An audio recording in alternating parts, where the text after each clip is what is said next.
আসসালামু আলাইকুম, আপনাদের সবাইকে আমন্ত্রণ জানাচ্ছি ভূত.com এর 34তম এপিসোডে। আমরা চলে যাব আমাদের আজকের প্রথম ঘটনায়। আশা করছি যে এই ঘটনাটি আপনাদের ভালো লাগবে। যদি এতটুকু ভালো লাগে বা এই ঘটনাটি যদি এতটুকু আনন্দ দিতে পারে তাহলে অবশ্যই আমাদের জানাবেন। এবং এই যে ঘটনাটি যিনি পাঠিয়েছেন তিনি চান না তার নাম বা ঠিকানা কোনো কিছু প্রকাশ করতে, সুতরাং আমরা নাম বা ঠিকানা কোনো কিছু প্রকাশ করব না। এবং তিনি আমাদের কিছু প্রমাণ দিয়েছেন, সেই প্রমাণগুলো কি সেটাও বলবো না, কারণ তিনি এগুলো সবকিছু শেয়ার করতে নিষেধ করেছেন তাদের ফ্যামিলির সেফটির জন্য। সো এটা কনফিডেন্সিয়াল থাকবে এবং এটাকে আমরা কোনোভাবেই বাইরে প্রচার করবো না। আপনারা শুধু ঘটনাটি শুনুন এবং ঘটনাটি শুনে আশা করছি আপনারা আনন্দ পাবেন। উনি প্রথমেই লিখেছেন যে এই ঘটনাটি ব্ল্যাক ম্যাজিক নিয়ে। বুঝতেই পারছেন ব্ল্যাক ম্যাজিক আপনাদের অনেক পছন্দের একটি টপিক, যদিও আপনারাও জানেন আমিও জানি যে এটা নিয়ে বেশি নাড়াচাড়া করা বা এটা নিয়ে অত বেশি ভাবা চিন্তা বা এটা নিয়ে কোনোদিন কোনো এক্সপেরিমেন্ট করতে যাওয়াটা একেবারেই বোকামি। আমরা যেটা করব সেটা হচ্ছে যে ওনার ঘটনাটি এখন ওনার মতো করে পড়ে শোনাবো। Please do not state my name, address and places informations while reading. Thank you. এটা তিনি শুরু করেছেন এভাবেই। তারপর লিখছেন also excuse my writing in Bangladesh but living abroad since my birth I am not completely able to write in Bangla. However, I can just read, talk and explain the story. Okay. আমরা শুরু করি তাহলে। এরপরে তিনি বলেছেন, আসসালামু আলাইকুম রাসেল ভাইয়া, জানি আপনি ভালো আছেন কারণ সব সময় ভালোর দলে থাকেন। Thanks for coming back with ভূত.com, please do not leave us ever again. Thank you so much এভাবে বলার জন্য। এবার লিখেছেন তিনি যে আমি দেশের বাইরে থাকি, ইউকে থাকেন তিনি, সেটা তিনি লিখেছেন। অনেকদিন ধরে লিখবো বলে কেন জানি ঘটনাটি লেখা হয়নি, ভালো লাগলে পড়ে শোনানোর অনুরোধ রইল। একদিন ভূত.com থেকে ব্ল্যাক ম্যাজিকের কিছু স্টোরিজ শুনে আমার একটি আপন আত্মীয়র জীবনের ঘটনা মনে পড়ে গেল, যেখানে আমিও কোনো না কোনোভাবে ইনভলভড। এরপরে তিনি লিখছেন যে স্টোরি শুরু করার আগে সবসময় একটা প্রসঙ্গ বা একটা প্রশ্ন জাগে যে যারা এই ব্ল্যাক ম্যাজিক করে তারা কেন যে বুঝতে পারে না এই পৃথিবীটা অনেক কম দিনের, আর আমাদের উচিত এই কম দিনগুলোতে ভালো কিছু করা আর এমন কিছু না করা যেটা অন্যের ক্ষতি করে just for a temporary satisfaction. শয়তানের সাথে চ্যালেঞ্জ নিয়ে আল্লাহ আমাদেরকে পাঠিয়েছিলেন প্রমাণ করতে যে মানুষ জাতি আল্লাহর অনেক প্রিয় জাতি, যারা কখনো ওনাকে অসম্মান করবেন না। কিন্তু ভাবতে খারাপ লাগে যে সেই পরীক্ষাতে ব্ল্যাক ম্যাজিক যারা প্র্যাকটিস করেন বা যারা এই সমস্ত কাজ করেন কুফরি কালাম, তারা বারবার ফেল করছেন। শয়তান যেমন জেলাসির কারণে মানুষ জাতি ঘৃণা করা শুরু করে, ঠিক একইভাবে মানুষের ভেতরেও কিছু মানুষ আছে যারা আপনার সুখ দেখতে পারে না এবং আউট অফ জেলাসি ক্ষতি করে, আল্লাহর অসম্মান করে, এর মাধ্যমে শয়তানকে খুশি করে।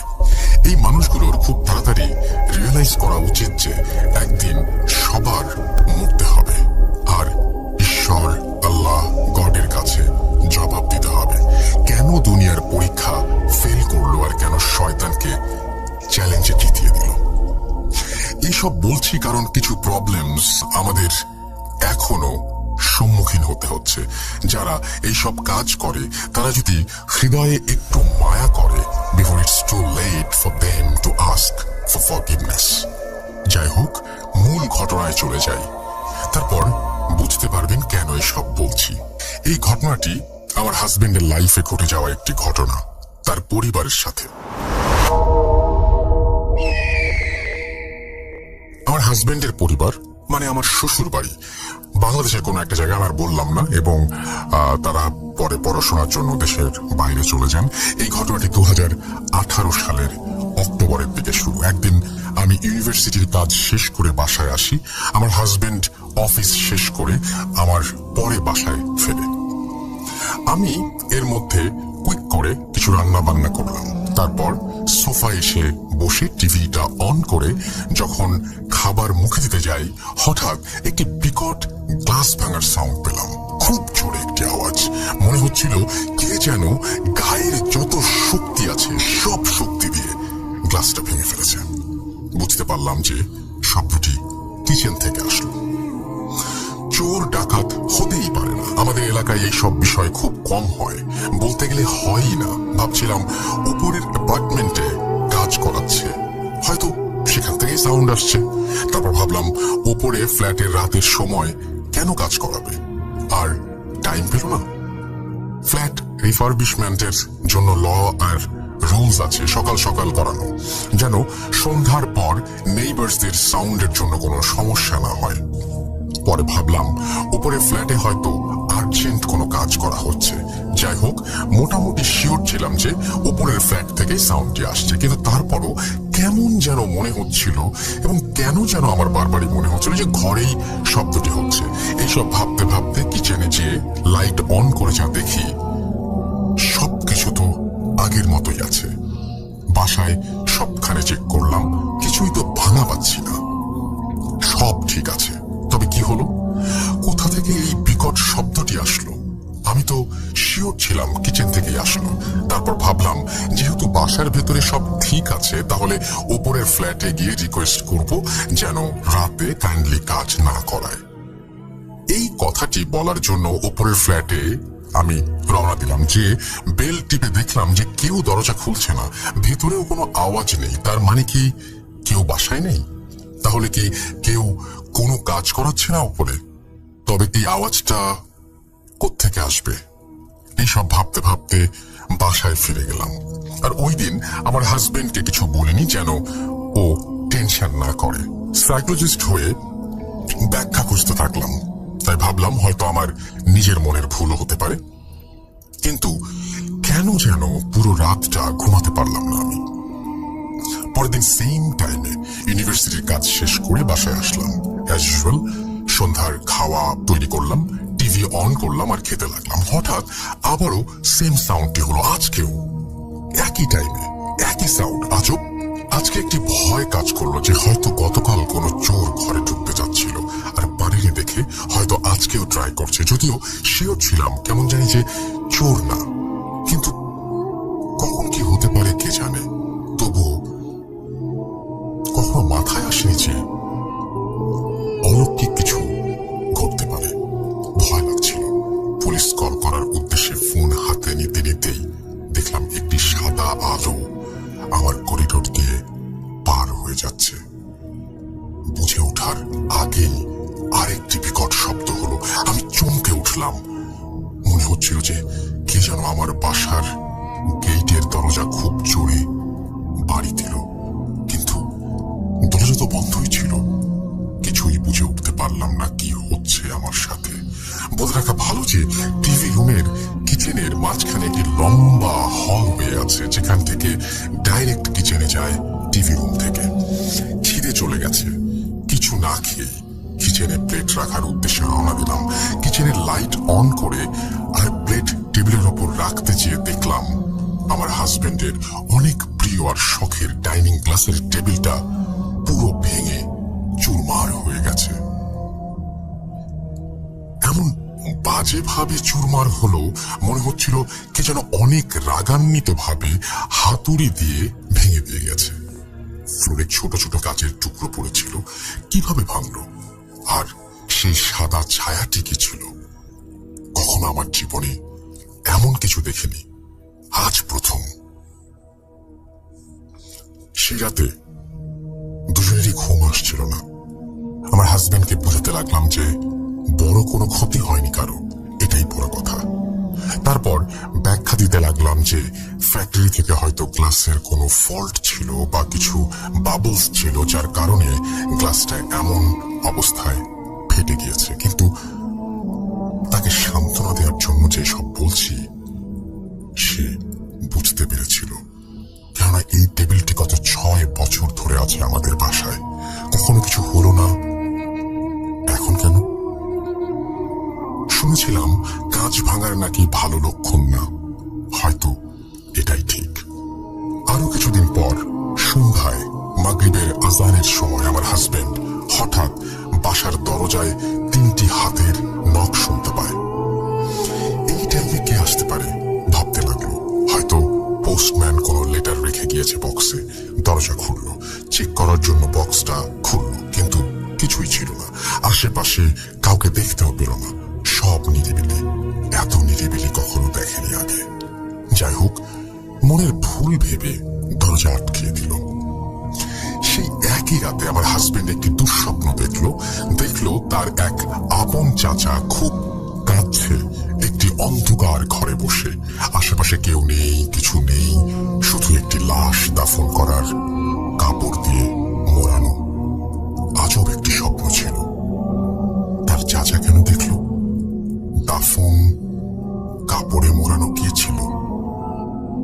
ভাবলো চাচু ঠিক আছে তো।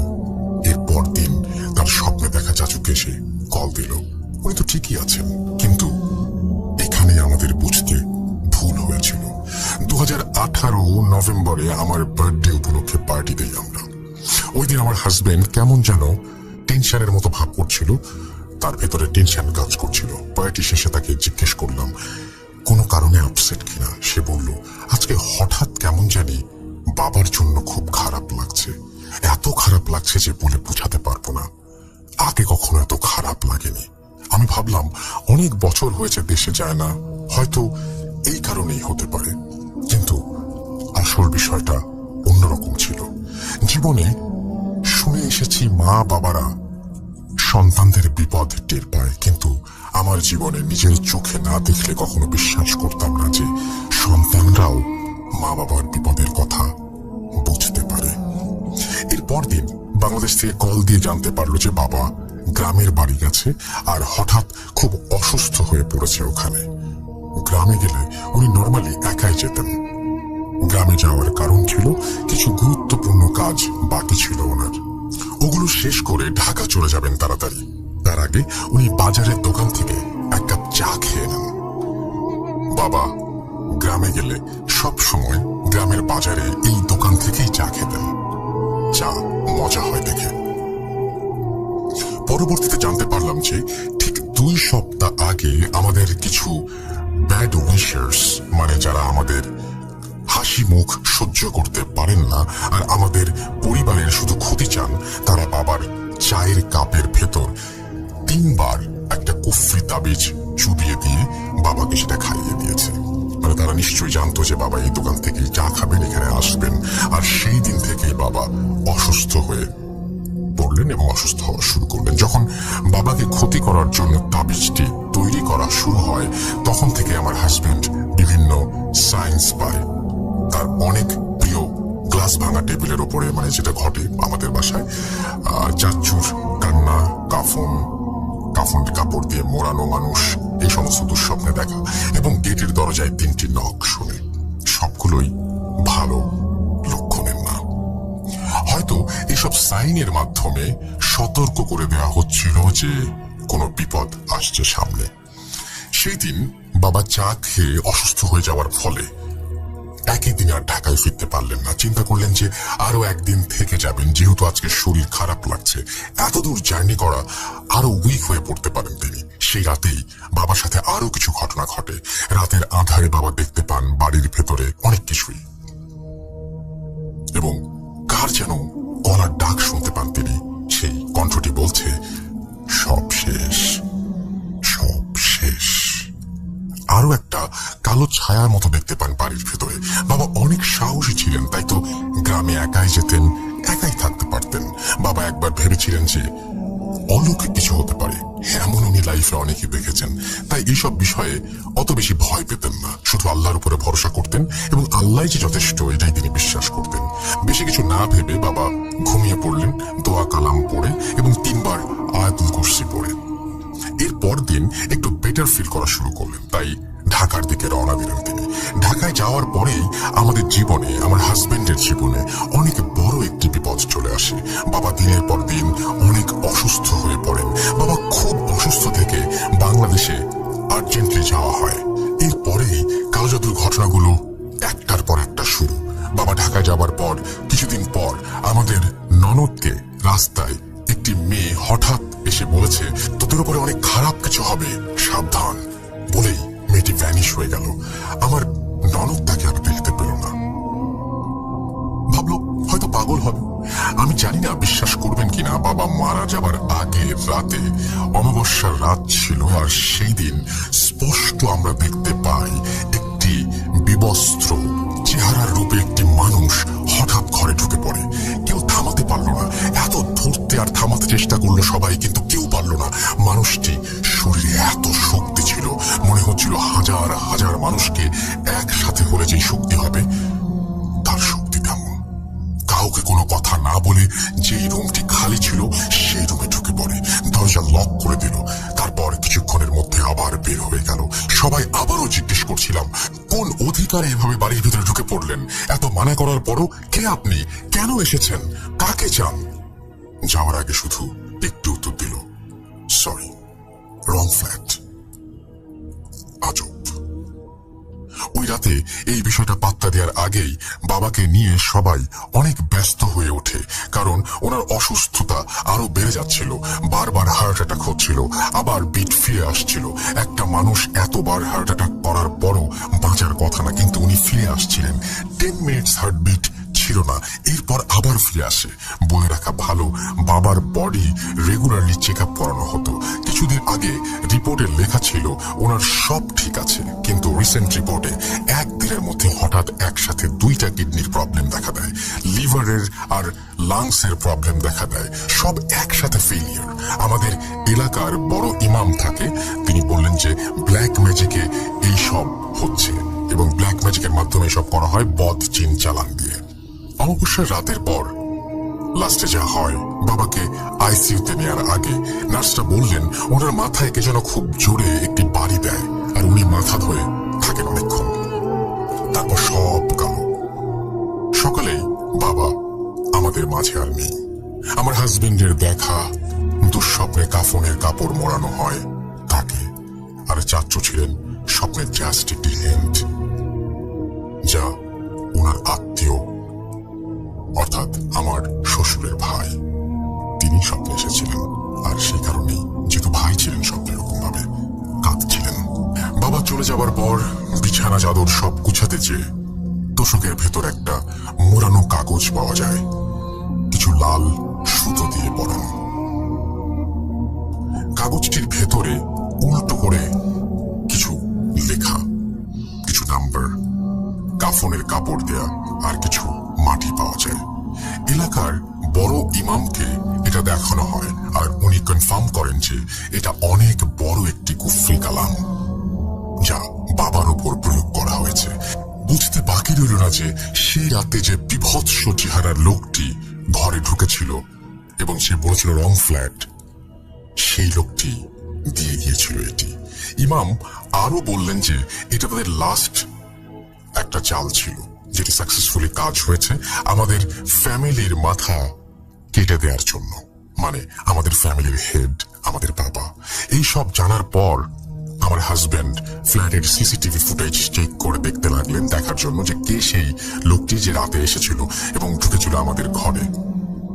যেই টাইমে ওই লোকটি ঢুকেছিল সেই টাইমে সিসিটিভিতে কিছু দেখতে পাওয়া যায়নি, কিন্তু যে টাইমে মানুষটি বের হয়ে চলে গেছে সেই টাইমে একটা কালো বেড়ালকে দেখা গেল যে হঠাৎ করে ভ্যানিশ হয়ে গেল, এবং সেই বেড়ালটির আর কোনো ফুটেজ সেই সিসিটিভি ক্যামেরার মেমোরিতে ছিল না। আরো কিছু হিডেন কুফরি ডিটেলস আছে কিনা সেটা ডিস্ট্রয় করার জন্য আমরা চেষ্টা করতে লাগলাম। বিভিন্ন জায়গা থেকে 3টি বড় হুজুরের সাথে কথা বলা হয়, এবং 3জনই একই কথা বললেন যে গ্রামে 3টি তাবিজ পুঁতে রাখা হয়েছিল বাবাকে মারার জন্য, এবং প্রথমটা দেয়া হয় বাড়ির গেটের পাশে, বাকি 2টি দেয়া হয় রাস্তার মোড়ে। গেটের পাশেরটা পাওয়া যায় এবং রাস্তার মোড়েরটা শুধু একটা পাওয়া যায়, কিন্তু তৃতীয়টা কখনো পাওয়া যায়নি। হয়তো যেই মানুষটা আমাদের বিপদে ডেকে এনেছে তারা টের পেয়ে সরিয়ে ফেলেছে। আরো অনেক প্রমাণ পাওয়া যায় যে এই মানুষগুলো অনেক আগে থেকেই প্ল্যান করেছিল বাবাকে মারার জন্য। ঢাকার বাসায় আরেক তোষকের ভেতর কাফনের কাপড় আর একটা পায়জামার ফিতে পাওয়া যায়, তাতে 41টা গিট্টু দেয়া। ইমাম থেকে জানতে পারলাম যে প্রত্যেকটা গিট্টু দেয়া আছে, সেটার মানে হচ্ছে 1 দিন। তার মানে গিট্টুটা 40 দিন আনটিল বাবা became fully weak and ready for the final kufri mission for them. যেটা বিভৎস চেহারার সেই লোকটিকে দিয়ে করানো হয়েছিল। এসব জেনে শুধু দোয়া করি আল্লাহর কাছে, যারা এভাবে অন্যের ক্ষতি করে তাদেরকে হায়াত দান করুক আর এই বাজে পথ থেকে ফিরিয়ে আনুক। যারা কারোর কোনো ক্ষতি করে না তাদের জীবনে এমন বিপদ এনে দেয়া এমন কিছু অদৃশ্য শক্তি দিয়ে কেন এভাবে অন্যের জীবন নষ্ট করে ফেলা হয় সামান্য একটু মনের শান্তির জন্য? আমি আজও বুঝতে পারলাম না। যারা ব্ল্যাক ম্যাজিক প্র্যাকটিস করেন তাদের উদ্দেশ্যে বলছি, যার কারণে এত কুফরি কালাম করছেন নিজের সামান্য কিছু টেম্পোরারি স্বাদ মেটানোর জন্য, পৃথিবীর এই শান্তি লাভ করে আপনি কি জান্নাতে ঢুকতে পারবেন? সামান্য সুখের জন্য চিরকালের সুখ ত্যাগ করছেন। একদিন আমারও মরতে হবে, আপনারও মরতে হবে। আল্লাহ সহজভাবে মরণ দিবে না আপনাদেরকে, এটা প্রমাণিত অনেকভাবে। আপনাদের এই সব খারাপ কাণ্ডর জন্য আপনাদের ফ্যামিলিও ভুগতে পারে, যেটা ব্ল্যাক ম্যাজিকের যারা প্র্যাকটিস করে তাদের সবারই একটা পরিণাম হয় আর কি। আমি অনেক কষ্ট নিয়ে এসব বলছি, কারণ বাবাকে মেরে এই মানুষদের মনে শান্তি হয়নি। আজও অনেক বিপদ যাচ্ছে আমাদের ওপর দিয়ে এখনো। এই ঘটনাটি ভালো লাগলে বাকিগুলো অন্যদিন পাঠাবো। তারপর তিনি থ্যাঙ্কস দিয়েছেন এবং তিনি বলেছেন যে এই ঘটনাটি পড়ে শোনানোর জন্য, এবং আমাদেরকে তিনি তার তো নাম টাম সবকিছু আগে থেকে প্রকাশ করতে নিষেধ করেছেন, যে জন্য আমরা করলাম না। এবং আশা করছি এই ঘটনাটি আপনাদের ভালো লেগেছে, এবং আমি চাই না যে এইরকম কোনো ঘটনা আর কারো জীবনে ঘটুক, কোনো মানুষ এইরকম ভয়ঙ্কর পরিণতির দিকে যাক। আসলে মানুষকে মেরে ফেলছে যার বিচার হচ্ছে পরকালে, এবং সেই বিচার কিন্তু ইহকালের বিচারের চাইতেও ভয়ঙ্কর, সেটা মাথায় রাখতে হবে। এবং এই সমস্ত ভয়ঙ্কর জঘন্য কাজ থেকে আমাদের সবারই দূরে থাকা উচিত বলে আমি মনে করি। আমার জ্ঞান খুব স্বল্প, আমি যতটুকু বুঝি ততটুকু হচ্ছে যে আমি আমার চাইতে এইটুকু বুঝি যে আমার চাইতে অনেক জ্ঞানী মানুষ এই পৃথিবীতে আছেন। আপনারা আমার কথা না শুনলেও তাদের পরামর্শ নিয়ে দেখতে পারেন যে এই ধরনের পথে পা বাড়ানো কখনো উচিত না। আমি তাদের আলোকে তাদের সাথে কথা বলে আমি আপনাদের বলছি যে এরকম পথে পা বাড়াবেন না, এবং আপনি নিজের জীবনটাকে ধ্বংস করবেন না, আপনার পরিবারকে ধ্বংস করবেন না। অন্য কারো ক্ষতি করতে হলে বা অন্য কারো ক্ষতি করলে আপনি নিজেও একদিন সেই ক্ষতিতে পড়তে পারেন। এই কথাটা প্লিজ মনে রাখবেন। এরকম ঘটনা যদি আপনার কাছেও থাকে তাহলে পাঠিয়ে দিন russell.bhuj.com@gmail.com এই অ্যাড্রেসে। আশা করছি এই ঘটনাটি আপনাদের সবার ভালো লেগেছে। আমরা চলে যাব পরের ঘটনায়।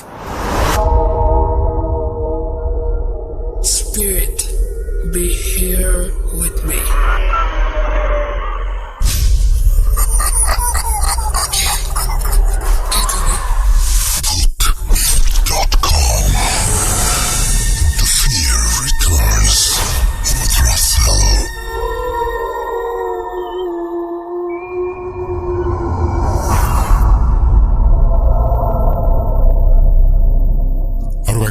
সবাইকে স্বাগত জানাচ্ছি ভূত.com-এ। আশা করছি সবাই ভালো আছেন, ভালোর তলে আছেন। 34 নম্বর এপিসোড আজকে, এবং আপনারা সাথে আছেন বলেই আমাদের এই পথ চলা সম্ভব হয়েছে। আর সেই জন্য আরো বেশি করে আপনাদের ঘটনা চাই, আরো বেশি করে চাই যে আপনারা ঘটনা পাঠান আমাদের ইমেল অ্যাড্রেসে। আমাদের ইমেল অ্যাড্রেস হচ্ছে russell.bhuj.com@gmail.com। আপনার নাম, ঠিকানা এবং ফোন নাম্বার সহ আপনার জীবনে ঘটে যাওয়া বা আপনার জানা সেরা ঘটনা লিখে পাঠিয়ে দিন আমাদের কাছে। ঘটনার শুরুতে অবশ্যই উল্লেখ করুন যে ঘটনাটি আপনি স্টুডিওতে এসে শেয়ার করতে চান, নাকি আপনি চান আপনার ঘটনা আমরা পড়ে শোনাই। যারা দেশের বাইরে রয়েছেন তারা সরাসরি অডিও ক্লিপ পাঠাতে পারেন বা লিখেও পাঠাতে পারেন ঘটনাটি। এখন যে ঘটনাটি আমি শেয়ার করব, আমি পরপর দুটি ঘটনা শেয়ার করি, একটি নৌকা নিয়ে এবং আরেকটি বাইক নিয়ে। প্রথমে নৌকা নিয়ে শুরু করি, কারণ যে গ্রাম শহর সবকিছু মিলিয়ে আসলে গ্রামের ঘটনা আপনারা সবাই পছন্দ করেন, এবং গ্রাম মানেই নৌকা, গরুর গাড়ি, আরো অনেক কিছু, মেঠোপথ, সবকিছু মিলিয়ে গ্রাম। তো আমরা নৌকার ঘটনা দিয়ে আজকে আমাদের লিসেনাররা যে সমস্ত ঘটনা পাঠিয়েছেন সেটা শুরু করি, এবং তারপরে একে একে বাকি ঘটনাগুলো শোনাবো ইনশাল্লাহ। প্রথমে চলে যাচ্ছে নৌকার ঘটনায়। ইন দ্য মেইন টাইম আপনারা আমাদের ফেসবুক পেজটা ভিজিট করতে ভুলবেন না, www.facebook.com/russell.স্বাধীন। আমাদের যে ইউটিউব চ্যানেল আছে সেখানে আমরা কিছুদিন আগেও একটা হন্টেড হাউস ভিজিট করেছি, এবং আপনারা সেটা দেখেছেন, হয়তো অনেকেই অনেক প্রশংসা করেছেন। থ্যাংক ইউ ভেরি মাচ আমাকে এভাবে উৎসাহ দেওয়ার জন্য। সেইটাও আপনারা ভিজিট করবেন আমাদের ইউটিউব চ্যানেলটি, এবং সেখানে আপনারা অডিও এবং ভিডিও সবকিছু একসাথে দেখতে পারবেন। আশা করছি যে আপনারা অনেক বেশি এনজয় করবেন সেখানে গেলে। এখন যেটা করব, সরাসরি চলে যাব আমরা আমাদের পরবর্তী ঘটনায়, নৌকা নিয়ে একটি কাহিনী। চলুন শুনে আসি। স্বাগত জানাচ্ছি ভূত.কমের প্রত্যেক শ্রোতাদেরকে। স্বাগত জানাচ্ছি সেই সমস্ত মানুষকে যারা ভূত.কমের প্রতিটি ঘটনা শুনবার জন্য অধীর আগ্রহে অপেক্ষা করছেন। আজ সেই রকমই মুড বদলে দেওয়ার মতো একটি ঘটনা নিয়ে চলে এসেছি আমি, শামীম, আপনাদের মাঝে। আজ থেকে প্রায় 40 বছর আগের কথা। ঘটনাটি খুলনা এলাকার কোনো এক গ্রামের। যাদের সাথে ঘটনাটি ঘটেছিল তাদের ছেলে ঠিক যেভাবে বলেছেন আমাকে, আমি তার মতো করে আপনার সামনে বলবার চেষ্টা করছি। আমার বাবা পোস্ট অফিসে চাকরি করতেন, আমার মা গৃহিণী ছিলেন। আমাদের গ্রাম থেকে বাবার অফিস 20-22 কিলোমিটার দূরে। যাতায়াতের একমাত্র রাস্তা নদীপথ। বাবার ওখানে নতুন পোস্টিং হয়েছিল। কয়েকদিন অফিস করবার পরপরই বাবা গ্রামের বাড়িতে এসে একদিন করে থেকে যেতেন। বাবার মুখে বেশ কয়েকবার শুনেছিলাম তার ওই নতুন কর্মস্থলটা নাকি খুবই সুন্দর পরিবেশ। আমার আর মায়ের মাঝে মাঝে ইচ্ছে জাগতো যে একটু ওই বাবার নতুন অফিসটা থেকে কিছুদিন ঘুরে আসি, দেখে আসি পরিবেশটা কেমন। বাবার কাছে ইচ্ছের কথা জানাতেই তিনি বললেন, ঠিক আছে, আগামী সপ্তাহে তোমাদেরকে নিয়ে যাব। যথারীতি আগামী সপ্তাহে বাবা ফিরে এলেন এবং একদিন থেকে তার পরদিন আমাদেরকে নিয়ে তার নতুন কর্মস্থলের দিকে রওনা দিবেন। কথাবার্তা সব ফাইনাল। একটা কথা বলে রাখি, যত যাই হয়ে যাক, বাবাকে কিন্তু শনিবার সকাল 8টার মধ্যে অফিসে পৌঁছাতেই হয়। তাই বাবা নিয়ম করে শুক্রবার সন্ধ্যা বা রাতের ভেতরেই তার সার্ভিস কোয়ার্টারে উপস্থিত হয়ে যেতেন। আমরা সেদিন বিকালের একটু আগেই, মানে মোটামুটি দুপুরের খাওয়া দাওয়া করে যাত্রা শুরু করি। আমরা যেদিন যাত্রা করি সেদিনও ছিল শুক্রবার। সবকিছু গুছিয়ে টুছিয়ে আমাদের গ্রামের বাড়ি থেকে বেরোতে বিকালটা পার হয়ে গিয়েছিল। আমাদের গ্রাম থেকে নৌকার ঘাট মাত্র 1.5 কিলোমিটার। আমি, বাবা ও মা হাঁটতে হাঁটতে ঘাটে পৌঁছালাম। সম্ভাবনা ছিল সন্ধ্যার অন্ধকার নামার আগেই নৌকাতে উঠে পড়ব, কিন্তু ঘাটে যে দেখলাম কোনো নৌকা নেই সেখানে। অনেকক্ষণ চুপচাপ বসে রইলাম নৌকার অপেক্ষায়। কোনো মানুষও নেই, কোনো নৌকাও নেই, কোনো কিছুরই দেখা নেই। সন্ধ্যা ঘনিয়ে এলো। উপর থেকে শিয়ালের হুক্কা হওয়া আওয়াজ কানে ভেসে আসছে। নদীর পানির স্রোতের ওই ঝাপটার যে বাড়ির শব্দটা, সেটাতে যেন চারিদিকটা কেমন উথাল পাথাল করছে। মাঝে মাঝে কোথা থেকে যেন মৃদু ঠান্ডা হাওয়া পায়ের উপর দিয়ে বয়ে যাচ্ছে। আমার বয়স তখন 10-11 বছর হবে। আমার মনের ভিতরে কেমন যেন অদ্ভুত অনুভূতি হচ্ছে। হঠাৎ নদীর ভেতর থেকে কিসের একটা আলো দেখতে পেলাম। আলোটি যেন আস্তে আস্তে আমাদের দিকে এগিয়ে আসছে। বেশ কিছুটা সময় পর ওই আলোটি যখন আমাদের সামনে এলো, তখন দেখলাম একটি সুন্দর নৌকা, যার মাঝিটা একটু ভারী গলায় আমাদেরকে বলল, আপনারা কোথায় যাবেন? বাবা ঠিকানা বললেন। মাঝি বলল, হ্যাঁ যাব, কিন্তু 3 জনের ভাড়া কিন্তু 15 টাকা দিতে হবে। বাবা বললেন, ঠিক আছে চলো। নৌকার উপরে উঠতেই আমার বেশ আনন্দ শুরু হয়ে গেল, কারণ এর আগে আমি নৌকাতে এত দূরের উদ্দেশ্যে কখনো চড়িনি, আর রাতে তো ভাবতেই পারিনি। বাবা আর মা ছাউনির নিচে গিয়ে বসলেন, আর আমি মাঝির কাছে যেয়ে বসলাম। মাঝির দিকে তাকাতেই দেখলাম মাঝিটির চেহারাটা কেমন যেন খটখটে মার্কা, মনে কেমন যেন চাপা রাগ। আমি কিছু না বলে চুপচাপ নদীর দৃশ্য উপভোগ করছি। কিছুক্ষণ পর বাবা মাও ছাউনির নিচ থেকে বেরিয়ে এলেন। আমরা 3 জন বিভিন্ন বিষয় নিয়ে খোঁজ গল্প করছি। 9-10 কিলোমিটার পথ যাবার পর ওর বেশ ঘুম আসছে, ঘুম পাচ্ছে। মা বললো, ঠিক আছে তুই এই ছাউনির নিচে গিয়ে ঘুমা। হঠাৎ আমরা সবাই লক্ষ্য করলাম বড় আর একটি নৌকা আমাদের দিকে ভীষণ গতিতে এগিয়ে আসছে। নৌকার ভেতর থেকে কেমন যেন একটা চিৎকার বা কান্নাকাটির আওয়াজও ভেসে আসা শুরু করেছে। বাবা প্রথমে একটু কৌতূহলের দৃষ্টিতে দেখলেন, কিন্তু কি একটা সন্দেহ হয় মাঝিকে ডাক দিয়ে বাবা বললেন, তুমি নৌকাটাকে একটু সাইড করে চালাও তো, আর ওই আলোটাও কমিয়ে দাও। এর কারণ অনেক সময় নদীতে জলদস্যুদের আক্রমণ হতে শোনা যেত। বাবা হয়তো ওইটা ভেবে এটা বলেছিলেন। তৎক্ষণাৎ তৎক্ষণাৎই বাবার কথা মতো মাঝি নৌকার আলো কমিয়ে নৌকাটিকেই নদীর কুল ঘেঁষে বইতে লাগলেন। কিছুক্ষণ পর দেখলাম আমাদের পাশ কাটিয়ে ওই নৌকাটি পার হচ্ছে। ভালো করে লক্ষ্য করে দেখলাম ওই নৌকাতে নতুন বর বউ এবং সুন্দর পোশাক পর অনেক মানুষজন। বুঝতে পারলাম এটা কোনো বিয়ের অনুষ্ঠান থেকে আসা যাত্রী গণ হতে পারে। তাই আর ভয় না পেয়ে আমরাও সমান গতিতে চলতে থাকলাম। বেশ কিছুটা পথ যেতেই হঠাৎ করে বরযাত্রীবাহী ওই নৌকাটি কাত হয়ে ডুবে যেতে লাগলো। কয়েক সেকেন্ডে সব শেষ। ওই নৌকাটি সম্পূর্ণ নদীগর্ভে তলিয়ে গেল। সাথে সাথে আমার বাবা এবং আমাদের নৌকার মাঝি নদীতে লাফিয়ে পড়লেন। অনেকক্ষণ খোঁজাখুঁজি করেও বাবা ওই সমস্ত যাত্রীর কাউকে কোথাও দেখতে পেলেন না। আমি এবং আমার মা জড়সড় হয়ে বেশ ভয় পাচ্ছি। হঠাৎ করে বাবা দেখলেন আমাদের নৌকার ওই মাঝিটাকে আর কোথাও পাওয়া যাচ্ছে না। বাবা চিৎকার করে ওই লোকটিকে মাঝি মাঝি করে ডাকতে থাকলেন, কিন্তু তার কোনো হদিশই মিলল না। অনেক কষ্টে বাবা নৌকাতে উঠিয়ে দেন। আমরা দেখলাম এখানে যে কিছুক্ষণ আগে এত বড় একটা দুর্ঘটনা ঘটলো তার কোনো চিহ্নই নেই। এমনকি কারোর কোনো টু শব্দটিও পাওয়া যাচ্ছে না। আমরা প্রচন্ড ভয় পেলাম। আমার বাবা নৌকার বৈঠা বাইতে পারতেন না, তবু বৈঠাটি হাতে নিয়ে অনেক চেষ্টার পর নৌকাটি তীরে ভিড়ালেন। ওই রাতে আমরা কোনো এক গ্রামে এসে পৌঁছালাম। গ্রামের কিছু লোক আমাদেরকে দেখতে পেয়ে কাছে এগিয়ে এলেন।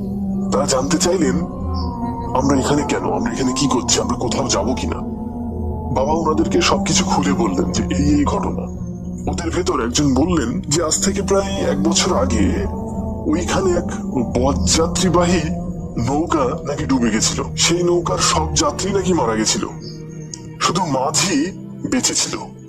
ওই মাঝি আবার ওই মৃতদের গা থেকে গহনা টহনা ইত্যাদি চুরি করে বাড়ি চলে আসছিলেন। হঠাৎ পথের মাঝেই কোনো এক কায়দায় সেও নাকি মারা যায়। কে কিভাবে যে মাঝিকে মেরে রেখে গেছিল তা কেউ বুঝতে পারিনি। ওই মাঝির বাড়িটাও নাকি ওই গ্রামে ছিল। ওই সমস্ত কথা শুনে আমরা প্রচন্ড ভয় পেলাম। আর রাতে নৌকায় যাতায়াত করবার শখ চিরকালের মতো হারিয়ে গেল। আজও সেই দিনের কথা আমার চোখে ভাসে। সেই আর্তনাদ, হাহাকার আমার কানে মৃদু সুরে বাজতে থাকে। বাবা আর বেঁচে নেই, কিন্তু সেই করুণতা, নিঃসঙ্গতা, অসহায় মুহূর্তটা আজও আমার মাঝে দাগ কেটে রেখে যায়। আজও মাঝে মাঝে ঘুম ভাঙিয়ে দিয়ে যায়।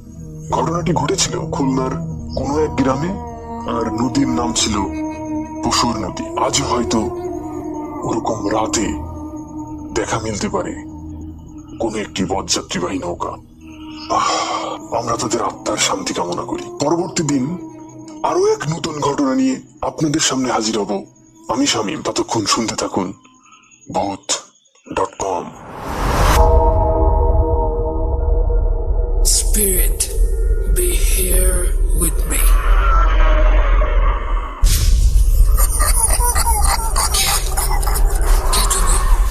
Voot.com. The fear returns with Russell.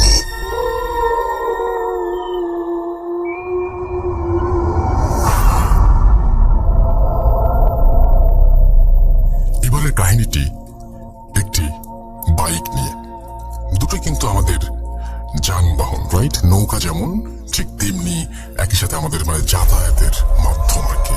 তো আমরা একটু আগে যে নৌকার ঘটনাটি শুনলাম সেটি নিশ্চয়ই আপনাদের অনেক বেশি ভালো লেগেছে, আশা করছি ভালো লেগেছে। দেখুন এবার বাইকের ঘটনাটি কেমন লাগে। আমাদের কাছে আরো অনেক বেশি ঘটনা আছে এবং আমরা যদি সময় পাই তাহলে এই এপিসোডের শেষে হয়তো আফনান ভাই একজনকে ইন্টারভিউ করেছিলেন, সেই ঘটনাটি হয়তো আমি দিয়ে দিতে পারি।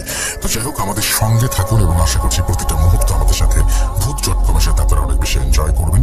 চলুন চলে যাই আমাদের পরবর্তী ঘটনায়। লিখতে ভুলবেন না আমাদেরকে www.facebook.com/russell.shahdin এই অ্যাড্রেসে, এবং আমাদেরকে ইমেল করতে ভুলবেন না russell.booth.com@gmail.com এই অ্যাড্রেসে। আমরা চলে যাব আমাদের পরবর্তী ঘটনায়।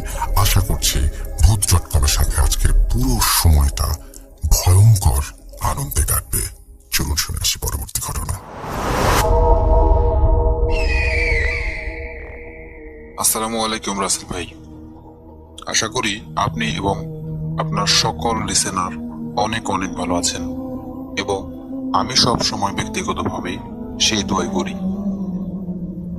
তো আমি যখন থেকে আপনি ভূত এফএম করতেন সেই তখন থেকেই আমি আপনার একজন নিয়মিত লিসেনার এবং আজও পর্যন্ত যখন ভূত এফএম শেষ হয়ে গেছে তারপর থেকে আমি আপনার ভূত.com-এর একজন নিয়মিত শ্রোতা। তো আমি কখনো কোনো ঘটনা আপনাকে পাঠাইনি, এটি হচ্ছে আমার প্রথম ঘটনা। আমি কোনো ঘটনা পাঠাইনি কারণ এই যে আমি এই ভূত প্রেত কিংবা অস্বাভাবিক কোনো ঘটনা একদমই বিশ্বাস করতাম না, কিন্তু মাত্র কয়েকদিন আগে, এই সপ্তাহ খানেক আগে আমার সাথে ঘটে গেল এই অমীমাংসিত একটি ঘটনা। তাই আমি মনে করলাম যে রাসেল ভাইয়ের সাথে এই ঘটনাটি শেয়ার করা উচিত। তাই আমি আপনাকে ঘটনাটি পাঠালাম এবং আপনার যদি ভালো লাগে তাহলে অবশ্যই সবার সাথে শেয়ার করবেন এবং ভুল ত্রুটি ক্ষমা করবেন। তো চলে যাচ্ছি মূল ঘটনায়। ঘটনাটি ঘটেছিল মাত্র 7 দিন আগে। বলে রাখো ভালো, আমি কিছুদিন আগেই একটি নতুন বাইক কিনি এবং বাইকটি প্রথম সার্ভিসিং করানোর জন্য আমি আমার জেলা শহরে চলে যাই এবং যেখানে ঘটনাটি ঘটেছে সেখানে একটি ব্রিজ রয়েছে। আমি বলছি মানিকগঞ্জ জেলার সাটুরিয়া থানার একটি ঘটনা। তো আমি যখন মানিকগঞ্জ থেকে আমার বাইকটি সার্ভিসিং করে নিয়ে আসছিলাম সেদিন ছিল ঝুম বৃষ্টি এবং আকাশটা কেমন যেন মেঘলা ধরনের ছিল। এমন ঝুম আবহাওয়া আমি খুব কমই দেখতে পেয়েছি। তার মধ্যে আমার গাড়ির কাজটি করাতে করাতে তখন একদম দুপুর হয়ে যায়। তো দুপুরবেলায় আমি যখন আসতেছিলাম তখনও আমার জেলা শহরে প্রচন্ড পরিমাণে বৃষ্টি হচ্ছিল, কিন্তু আস্তে আস্তে যখন আমি সেই ব্রিজের কাছে আসি, অর্থাৎ যেখানে ঘটনাটি ঘটেছিল সেখানে যখন আমি আসি তখন এমন পরিমাণে রোদ আমি লক্ষ্য করি যেন পিঠ যেন আমার চলে যাচ্ছে। তো আমি আমার জেলা শহর থেকে রওনা হই 11টার সময় এবং আমি যেখানে ঘটনাটি ঘটেছে সেখানে এসে পৌঁছাই প্রায় 1টার সময়। তখন প্রচুর রোদ উঠেছিল এবং আমি আমার বাইকের একটি পেপারস আমার পকেটে রেখে নিয়ে আসছিলাম। তো যেখানে ঘটনাটি ঘটেছে সেখানে এসে আমার কেন যেন মনে হলো আমার পকেট থেকে কি যেন পড়ে গেল। তো আমি বাইকটি স্টার্ট বন্ধ করলাম এবং স্ট্যান্ড করলাম এবং পিছনের দিকে একটু হাঁটলাম যে দেখি আমার কি পড়লো। আমি লক্ষ্য করলাম যে আমার প্যান্টের পকেটে আমার সেই বাইকের পেপারসটি নেই। অর্থাৎ পেপারসটি বলতে বাইকের যে একটি ইউজার ম্যানুয়াল বুক থাকে যেটিতে বাইক ফ্রি সার্ভিসিং করানো যায়, সেই পেপারসটির কথা বলছি আমি। তো আমি লক্ষ্য করলাম যে আমার সেই পেপারসটি আমার পকেটে নেই, কিন্তু আমার ওখানেই মনে হয়েছিল যে কি যেন এখানে পড়লো। তো আমি অনেক খুঁজলাম কিন্তু আমি আমার পেপারসটি খুঁজে পেলাম না। তো আমি মনে মনে ভাবলাম যে আমি আমার বাইকের প্রথম সার্ভিসিংটা ফ্রি করালাম, বাকি আমার 3টে ফ্রি সার্ভিস পাওয়ার কথা, কিন্তু সেটা তো আমি পাবোই না। তো একটু খুঁজে দেখি। তো আমি কি করলাম, বাইক নিয়ে আবার আমার জেলা শহরের দিকে একটু ব্যাক করার চেষ্টা করলাম। অনেক দূর পর্যন্ত গেলাম কিন্তু না, আমি আমার সেই বইটিকে কোথাও খুঁজে পেলাম না। তো আমি আবার বাসার দিকে ফিরে আসলাম এবং যেখানে মনে হয়েছিল যেখানে কিছু একটা পড়েছে সেখানে আমি আরেকবার খুঁজে আসলাম, এবং সেখানে আমার বইটি পেলাম না। উল্লেখ্য আমি সেই বইটি আমার প্যান্টের পকেটে ঢুকিয়ে তারপর আসছিলাম। তো আমার প্যান্টের পকেটে আমি আরো কয়েকবার চেক করলাম, আমার প্যান্টের পকেটে সে বইটি ছিল না। তো আমি সেদিন অনেক বিভ্রান্ত হয়ে বাসায় চলে আসলাম যে আমি আমার বইটি হারিয়ে ফেলেছি এবং আমি আর কখনো ফ্রি সার্ভিস পাবো না। তো আমি বাসায় আসার পরে আমার শার্ট প্যান্ট এবং বাইকটি আবার পানি দিয়ে ধুয়ে বাইককে ঠিক জায়গায় রেখে দিলাম এবং আমার প্যান্টগুলো শোকাতে দিলাম। তো তারপরের দিন কোনো একটা কাজে আমাকে আবার আমার জেলা শহরের দিকে রওনা হচ্ছি। আমাকে আবার যাওয়া লাগবে, এমনকি আরো খোঁজ নিতে হবে যে সে বইটা আমি কোথায় রেখেছি কিংবা কি করেছি। তো প্রথম দিন যেখানে ঘটনাটি ঘটেছিল, যে আমার মনে হয়েছিল যে এখানে হয়তো কিছু একটা পড়েছে, আমি খোঁজ করেছিলাম, আমার বইটি পেলাম না। তো দ্বিতীয় দিন যখন আমার আমার আমার জেলা শহরের দিকে যাচ্ছি, ঠিক দুপুর 1টায় সেই ব্রিজের কাছে যাওয়ার পর মুহূর্তে আমার আবারও মনে হলো যে আমার পকেট থেকে কি যেন পড়ে গেল। এবার আমি আবারও বাইক স্টার্ট বন্ধ করলাম এবং খেয়াল করতে থাকলাম যে কি পড়লো আমার বাইক থেকে। তো খোঁজাখুঁজি করার পর দেখলাম যে সেই আমার যে গতদিন হারিয়ে যাওয়া যে বইটি ছিল, সেই বইটি রাস্তার মধ্যে পড়ে রয়েছে। আমি বুঝতে পারলাম না, সেদিন আমি অনেক খোঁজাখুঁজি করেছি, সেখানে আমার বইটি আমি কখনো খুঁজে পাইনি। পরের দিন একই জায়গায় আবার আমার কেন যেন মনে হয়েছিল যে এখানে আবারও কিছু একটা পড়লো। তখন আমি ঘরে দেখি আমার বইটি আমার কাছ থেকে পড়লো। আমি খোঁজে অবাক হয়ে গেলাম এবং আমি ঘটনার কোনো কুল কিনারা করতে পারলাম না যে কেন এমন হলো। গতকাল ঘটনা ঘটলো, গতকাল পড়লো, তখন খুঁজে পেলাম না, কিন্তু আজকে আমি আবারও মনে হলো যে পড়লো। উল্লেখ্য যে সে সময় আমি অন্য একটি প্যান্ট পরেছিলাম, যে প্যান্টের পকেটে কিংবা অন্য কোথাও সেই বই যাওয়ার কোনো প্রশ্নই ছিল না। তারপর আমি গাড়ি স্টার্ট করে বইটি তুললাম, দেখলাম যে হ্যাঁ, এটা তো আমার বই। কিন্তু সেই বইটি পরের দিন একই জায়গায় কিভাবে গেল বা কেন গেল আমি কিছুই বুঝতে পারলাম না। উল্লেখ্য যে যেখানে ঘটনাটি ঘটেছিল সেখানে কোনো বাড়িঘর ছিল না, দুই দিকে ফাঁকা জায়গা এবং সেই ব্রিজের নিচে অনেক পচা মাছের গন্ধ আমি লক্ষ্য করেছিলাম। আমি জানি না ঘটনাটি কি ঘটেছিল, কিন্তু এই ঘটনার ব্যাখ্যা আমি আজও করতে পারিনি। এমনকি আমি অনেক ভয়ও পেয়েছিলাম যখন দেখলাম একই জায়গায় আবারও একই ধরনের ঘটনা দ্বিতীয়বার ঘটলো। রাসেল ভাই, ঘটনাটি বিশ্বাস করবেন কিনা জানি না। আপনার যদি ভালো লাগে ঘটনাটি, তাহলে আপনাদের সব লিসেনারদেরকে শোনানোর সাহায্য করবেন। ভূত.com-এর সর্বাঙ্গীন উন্নতি কামনা করি। আসসালামু আলাইকুম রাসেল ভাই। ঘটনাটি বলছিলাম মানিকগঞ্জ জেলার 7টি উপজেলা থেকে। ধন্যবাদ। Spirit, be here with me.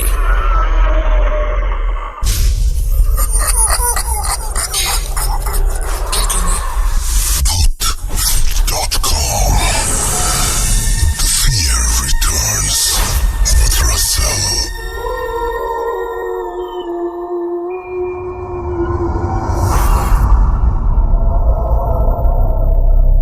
আরো একবার আপনাদের সবাইকে স্বাগত জানাচ্ছি। আমি রাসেল। আশা করছি সবাই ভালো আছেন এবং ভালোর দলেই আছেন। আফনান ভাইয়ের ঘটনা শুনতে কার না ভালো লাগে। আমি চেয়েছিলাম ঘটনাটি শেষে দেব, তবে তার আগেই এখনই আমি ভাবছি আফনান ভাইকে নিয়ে আসলে কেমন হয়। আপনারা নিশ্চয়ই বিপ্লবদার সাথে পরিচিত ফেসবুকের মাধ্যমে বা বিভিন্ন কারণে, কারণ আফনান ভাই যখন রাজবাড়িতে ছিলেন তখন তাকে নিয়ে বেশ কিছু কথা তিনি শেয়ার করেছিলেন এবং এই ঘটনাটি কিন্তু সেই লাশ কামালের ঘটনার সাথে রিলেটেড সামহাও। সুতরাং আপনারা যারা লাশ কামালের ঘটনা শুনেছেন তাদের কাছে এই ঘটনাটা অনেক বেশি পরিচিত মনে হবে এবং এই ঘটনা আরো একটা দৃষ্টিকোণ থেকে আপনি শুনতে পারবেন বা আপনার ভালো লাগবে আশা করি। তো আমরা কথা না বাড়িয়ে সরাসরি চলে যাব ঘটনায়। আর আরেকটা কথা বলি, সেটা হচ্ছে যে এখন তো সবকিছুই খোলা এবং আমরা অনেকেই অফিস করছি এখন নিয়মিত। আমি বলবো যে আপনারা অফিস করেন যাই করেন না কেন, আপনারা স্বাস্থ্যবিধি মেনে চলবেন।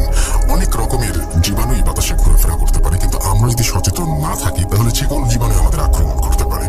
তো আমরা এই যে ভাইরাসের কথাটি বলছি, সেটা থেকে দূরে থাকার একমাত্র উপায় হচ্ছে নিজের সাবধান থাকা এবং এটাকে কোনোভাবেই হালকাভাবেও নিবেন না বা এটাকে খুব সিরিয়াসলি, এটা যে খুব চিন্তায় পড়ে যেতে হবে এরকম কিছু আমি বলছি না। কিন্তু স্বাস্থ্যবিধি মানলে কোনো ব্যাপার না, যদি স্বাস্থ্যবিধি না মানেন তাহলে খুব সমস্যার কথা। আমি আমার জায়গা থেকে আপনাদের কাছে যে চাওয়াটা সেটা জানিয়ে দিলাম। এখন চলে যাব ঘটনায়। চলুন শুনে আসছি আমরা বিপ্লবদের ঘটনাটি। আসসালামু আলাইকুম। ভূত.কমের সকল লিসেনারদেরকে জানাচ্ছি শুভেচ্ছা। আমি আফনান।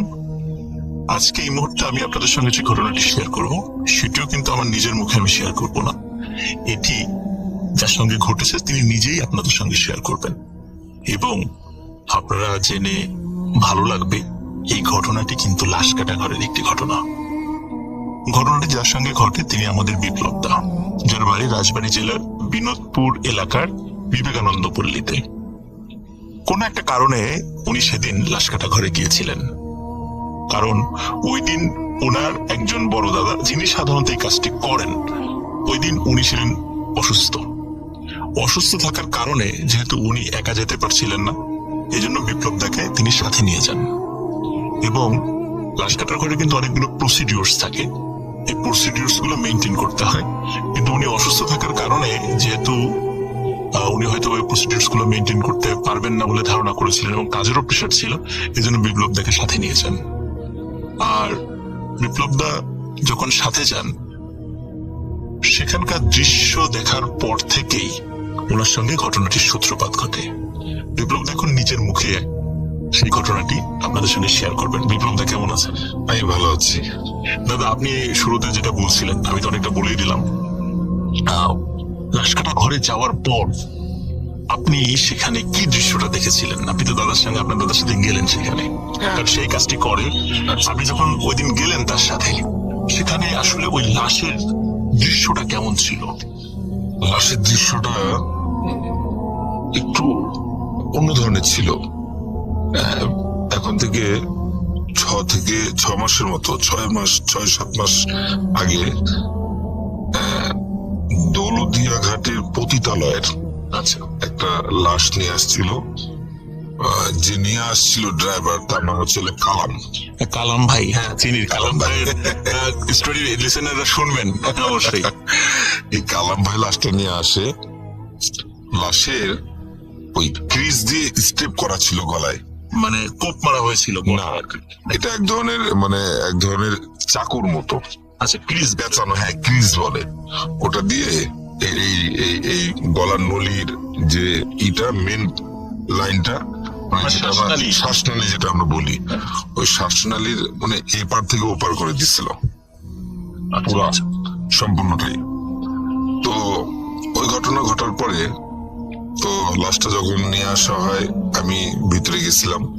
ভিতরে যাই দেখি যে লাশটা মানে আঘাত তার ওইভাবে মানে ওই ক্রিজ দিয়ে আঘাত করা তার, মানে শরীরের অন্য কোথাও না। কিন্তু এখানে একটা মূল বিষয় হচ্ছে যে আমি আমার জীবনে বহুত সুন্দর মেয়ে দেখছি। আচ্ছা, ওই রকম সুন্দর মেয়ে আমি দেখি নাই। মানে ওই ডেড বডি যেটা মানে আসলে আমি যে এখন বলতেছি মনে হচ্ছে আমার পাশে মনে হয় ও দাঁড়িয়ে হয়তো বা বসে হয়তো আমার কথাগুলো শুনতেছি। আমার এখনো দেখেন ভাই, আমার এখন খুব খারাপ লাগতেছে, জানেন না। আমি ওই দিনের কথা আমি আজও বলতে পারবো না। তখন বেলা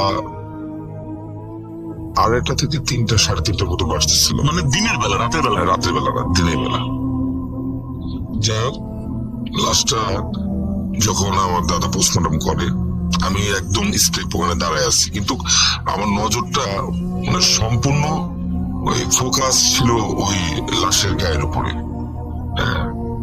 এত সুন্দর মেয়ে আমি আসলে কখনোই দেখিনি। কিন্তু তাকেই কিন্তু হত্যা করা হয়েছে। হ্যাঁ, তাকে হত্যা করে। কিন্তু যে মানুষ বলে না যে রূপের যদি বর্ণনা করা হয় তাহলে কম পড়ে যায়, তো ঠিক সেরকমই হয়েছিল ওই দিন।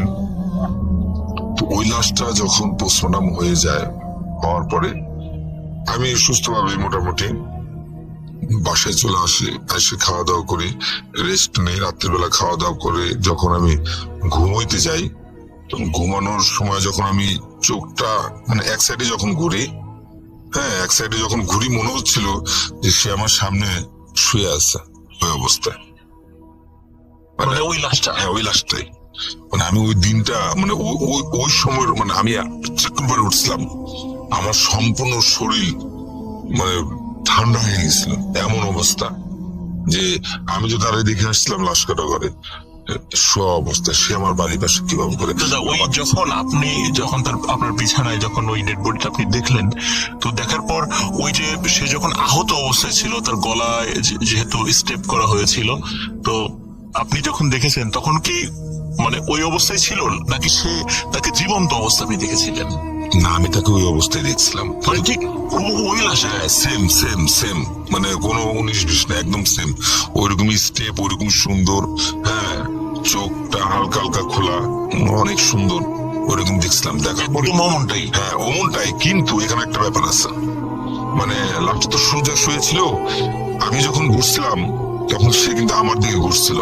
ঘুরে আচ্ছা আচ্ছা আচ্ছা, মানে আপনি যখন এক পাশে ঘুরে গেলেন, হ্যাঁ, মানে লাশটাও হ্যাঁ, আমরা যে সোজা হয়ে ঘুমাই, যেরকম আমরা সোজা হয়ে ঘুমাচ্ছি, মানুষের ইচ্ছা হলে যে না সোজা হয়ে ঘুমাচ্ছি, আরেক দিকে কায়ত হই। ওই যখন আমি আরেক দিকে কায়ত হই, দেখি যে লাশটা আমার সামনে সেম ভাবে শুয়ে আছে। কিন্তু মানে আমি যখন দেখি তাকে ভালো করে, তখন দেখার পরে ও আমার দিকে এভাবে করে মুখ ঘুরায়, মানে লাশ যেরকম বডিটা শোয়া রাখে, ওই আরেক দিকে সে মুখ ঘুরায় আমার দিকে তাকায় রয়েছে। আমি তো ওটা দেখে আমি আমার মানে পৃথিবীর সবকিছু ভুলে গেছিলাম। আসলে এটা একবারে মানে একটা লাইফের কঠিন একটা ব্যাপার আমার দ্বারা, মানে আমি ওই জিনিস আজও বলতে পারি না। এখনো কি সেটা আপনি মাঝে মাঝে ফিল করেন, বা একা যখন থাকেন, বা যদি রাত্রে কোথাও যান, বা কখনো স্বপ্নের মধ্যে, জিনিসটা কি এখনো আপনার ফিল করেন? এখন আমার মাঝে মধ্যে ফিল হয়, কিন্তু আসলে ফিল হইলেও ওই যে মানে আসলে সাহস তো করতে হবে, মনের তো একটা বল থাকতে হবে। আমি যদি ভয় পেয়ে যাই তাহলে তো আমার যে কোনো একটা ক্ষতি হইতে পারে। এখন মনে করি না ওটা কিছু না, ওটা কোনো ব্যাপার না, ওটা কিছু না। কিন্তু তারপরেও ভয় তো আসলে অন্তর থেকে, মন থেকে তো ছাড়ে না, এটা ধরেই রাখে। দাদা একটা বিষয়, সেটা হচ্ছে এমনও তো হতে পারে যে আপনি যখন ওই ডেড বডিটা দেখেছিলেন, আপনি চিন্তা করেছিলেন যে এত সুন্দর একটা মানুষকে কিভাবে হত্যা করা হলো।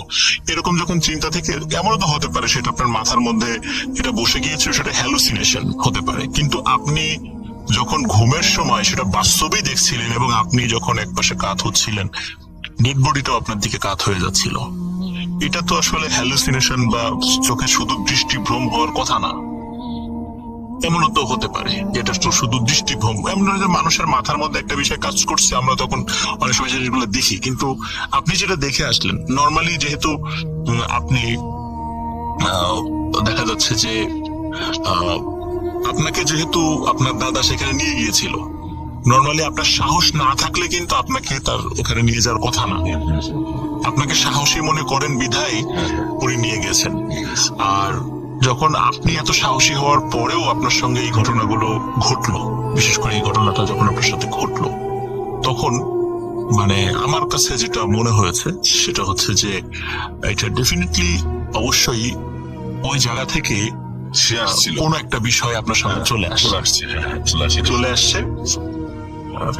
না চলে আসলাম, আর না যদি না আসতো, বা ও যদি আমার সাথে যদি না চলে আসতো, তাহলে সে আর আমার দিকে ঘুরে তাকাতো না, সে সোজা শুয়ে থাকতো। মানে আমি ঘুরছি, সেও আমার দিকে মানে এইভাবে করে এক সাইড হয়ে সে আমার দিকে তাকায়। এক্স্যাক্টলি, কারণ কি যদি শুধু দৃষ্টিভ্রম হতো, আপনি শুধু পাশে তাকে শোয়া দেখতেন। কিন্তু যেহেতু আপনি এক পাশে কাত হচ্ছেন, সেও ওই পাশে কাত হয়ে যাচ্ছে, আপনার দিকে তাকাচ্ছে, কিন্তু সে ডেড বডি, কোনো কথা বলছে না, কিছু করছে না। তার মানে এটা শুধু দৃষ্টিভ্রম আমার মনে হচ্ছে না, এটা সত্যি সত্যি আপনার সঙ্গে একটা প্যারানরমাল একটা ঘটনা আপনার সঙ্গে ঘটেছে। এখানে আর একটা ব্যাপার আছে, যে ব্যাপারটা হচ্ছে মাঝে মধ্যে আমি ওটা দেখতে যাই, আমার ভাইয়ের সাথে আমি মাঝে মধ্যে লাশ কাটা করে যাই দেখতে। কিন্তু লাশ কাটা ঘর থেকে যখন আমি আসি, আমার একটা অভ্যাস যে আমি যখনই গোসল করি, আমার ওয়াইফ যদি গামছা নিয়ে যদি দাঁড়ায় থাকে বা একটু কথা বলে, কথা বলেই গোসল করি, এই জিনিসটা আমার খুব ভালো লাগে। যে একজন আমার সামনে দাঁড়িয়ে রইলে আমি গোসল করতেছি, কথা বলতেছি, গল্প করছি, এই গল্প ওই গল্প করতেছি। কিন্তু আমি এটা একবার না, আমি এটা বহুবার ট্রাই করছি। আমি যখনই মাঝে মধ্যে যাই লাশ কাটা ঘরে, দাদা আমাকে যখন নিয়ে যায়, আমি একটা জিনিস ফলো করি। আমি যখন ওইখান থেকে আসি, যখন আমি গোসল টোসল করি, হ্যাঁ, বা ওই যে এক মানুষ একটা ভয় থাকে, একটু আগুনের ছ্যাক দেয় হাতে, একটু গায়ে থুতু দিয়ে দেয়, আমি কিন্তু এগুলো দেই না, ডাইরেক্ট ঘরে চলে আসি। যখন গোসলটা দেই, তখন আমার ওয়াইফ বলে যে তুমি লাশ কাটা ঘর থেকে আসছো, দেখো এই দেখো, এই যে আমার মাথা ব্যথা করতেছে, এই যে দেখো আমার 2 হাত ব্যথা করতেছে। তোমার সাথে কেউ না কেউ আসে। আসলে অপমৃত্যুগুলো তো এটা অন্য রূপ ধারণ করে। প্রত্যেকটা মানুষেরই কিন্তু জন্ম মৃত্যু এটা তো সৃষ্টিকর্তা আল্লাহ পাক তার একটা দান। আমাদের জন্ম যখন দিচ্ছে, মৃত্যুর একটা সময়সূচি দিয়ে দিচ্ছে, সেই সময় সেই সূচিতেই আমরা মরবো। কিন্তু এর আগে মানুষ আত্মহত্যা করে নেয় বা গলায় ফাঁসি নেয়, বিষ খায়, এই যে যন্ত্রণা, এই যে মারা যায়, এটা তো সে জীবনে কোনোদিন বিহস্তে যেতে পারবে না। কারণ আছে, কেন যেতে পারবে না? যে সে তো আল্লাহর কোনো আল্লাহর কোনো কথাই সে এই পৃথিবীতে থেকে রাখলো না বা মানলো না। কেন যে তার একটা জন্ম দেওয়া হয়েছে, তার অমুক টাইমে অমুক ডেটে তার মৃত্যু ছিল, এর আগে সে হয়তো বা কোনো কারণবশত সে গলায় হয়তো বা ফাঁস নিচ্ছে, এটা তো অপমৃত্যু হয়ে গেল। আসলে অপমৃত্যু গুলো প্রচন্ড ভয়ানক হয়, ভয়ানক হতে ভয়ানক। লিসেনারদের একটা বিষয় বলে রাখি, সেটা হচ্ছে যে দাদাকে ওনার দাদা নিয়ে যান, কারণ ওনার দাদা আসলে শিক্ষিত নন। কারণ পোস্টমর্টেম করার পরে কিছু কিছু পেপারসে কিছু তথ্য, কিছু সূত্র নাম্বার লিখে দিতে হয়। তো যেহেতু উনি এডুকেটেড নন, তো মাঝে মাঝে দাদা যদি ফ্রি থাকে, মানে বিপ্লব যদি ফ্রি থাকে, তখন ওই কাগজগুলোর কিছু প্রসিডিউরস মেনটেন করার জন্য যাতে করে কিছু জিনিস, কিছু সূত্র নাম্বার ফেলে দিতে হয়, যার কারণে তাকে মাঝে মাঝে রিকোয়েস্ট করে নিয়ে যান। আর ওই সুবাদে সেখানে মাঝে মাঝে তার যাওয়া হয়, এবং সেইখান থেকেই আসলে আমরা দাদার ঘটনাটা আমরা পেলাম। দাদা আর একটা বিষয়, সেটা হচ্ছে যে এই যে যারা সাধারণত লাশগুলো কাটেন বা যারা এই প্রফেশনটাতে থাকেন, সাধারণত আমরা দেখি সারা বাংলাদেশে বিভিন্ন মর্গ যেগুলো আছে সেখানে কিছু মানে এই লাশ কাটার কাজগুলো হয়। আচ্ছা, যারা সাধারণত এই কাজটা করেন, আমরা কিন্তু সামাজিক ভাবে তাদেরকে একটু ডিফারেন্ট চোখে দেখি। তো এই বিষয়ে দাদা আপনার কোনো মন্তব্য আছে কিনা, যদি লিসেনারদেরকে বলতে। আচ্ছা, মন্তব্য বলতে আসলে আমিও মানুষ, আর যে মারা যায় আসে, যার মৃত্যু হয়ে গেছে বা যার নামে সুরতাল করা হয়েছে, যার নামে মামলা করা হয়েছে, সেও কিন্তু মৃত্যু অবস্থায় লাশ কাটা ঘরে আসে। তাহলে এক মানুষ হয়ে আরেক মানুষের গায়ে ছুরি চালানো, তার বুক ফেলে দেয়, হার্ট, লিভার, কিডনি, মাথা ফাটায়, সবকিছুই দেখতে হয়। যাই হোক, ডাক্তার যেখানে যেখানে যা উপদেশ দেয় সেগুলোই আমার এই বড় ভাই করেন। কিন্তু দেখেন একটা জিনিস লক্ষ্য করে, যে এই জিনিসটা মানে এই পোস্টমর্টমটা আসলে ড্রিঙ্ক ছাড়া কেউ করতে পারবে না। ড্রিঙ্ক তাকে করতে হবে, কারণ ড্রিঙ্ক না করে এই কাজটা আসলে করা সম্ভব নয়। আমার এখন এটা তো মনে স্বাভাবিকভাবে যে একটা মানুষ হয়ে মানুষের বুকে ছুরি চালিয়ে দিচ্ছে, ভিতরের অর্গান গুলো বের করে ফেলছে। তো এই যে দৃশ্যগুলো, স্বাভাবিকভাবে একটা মানুষ যখন নর্মাল সেন্সে থাকে, তখন তার মধ্যে একটা অদ্ভুত অনুভূতি কাজ করতে পারে, যে মানুষ হয়ে আর একটা মানুষের কিভাবে এই জিনিসগুলো বের করে ফেলবো। তখন আসলে যার কারণে হয়তো বা তারা কিছুটা ড্রিঙ্ক করে নেন আর কি, এটাই আর কি। আসলে ড্রিঙ্ক করলে ব্যাপারটা ভাইয়া এই পর্যন্ত 7-8 হাজার লাশ পোস্টমর্টম করছে, বাট কিন্তু উনি আজ পর্যন্ত ড্রিঙ্ক ছাড়া কোনোটাই করেনি। ড্রিঙ্ক যখনই উনি করে তখন ওনার সেন্স আর তখন কাজ করে না, তখন সে কারোর সাথে মানে সুস্থ মাথায় কারোর সাথে কথা বলে না। দাদা আমরা কিন্তু ওই দাদার কথা বলতে চেয়েছিলাম, যে ওনার স্টোরি গুলো নিয়ে চেষ্টা করেছিলাম, কিন্তু সমস্যা হচ্ছে যে আপনি বলছিলেন যে উনি আসলে আমাদের রেকর্ডিং বা এই টাইপের ইন্টারভিউ উনি দিতে পারবেন না, কারণ উনি ম্যাক্সিমাম সময় একটু ড্রাঙ্ক অবস্থায় থাকেন। আর আমি নিজে দেখেছি ওনার সাথে কিছুটা কথা আমি দেখেছি, উনি কথা জড়িয়ে যায়।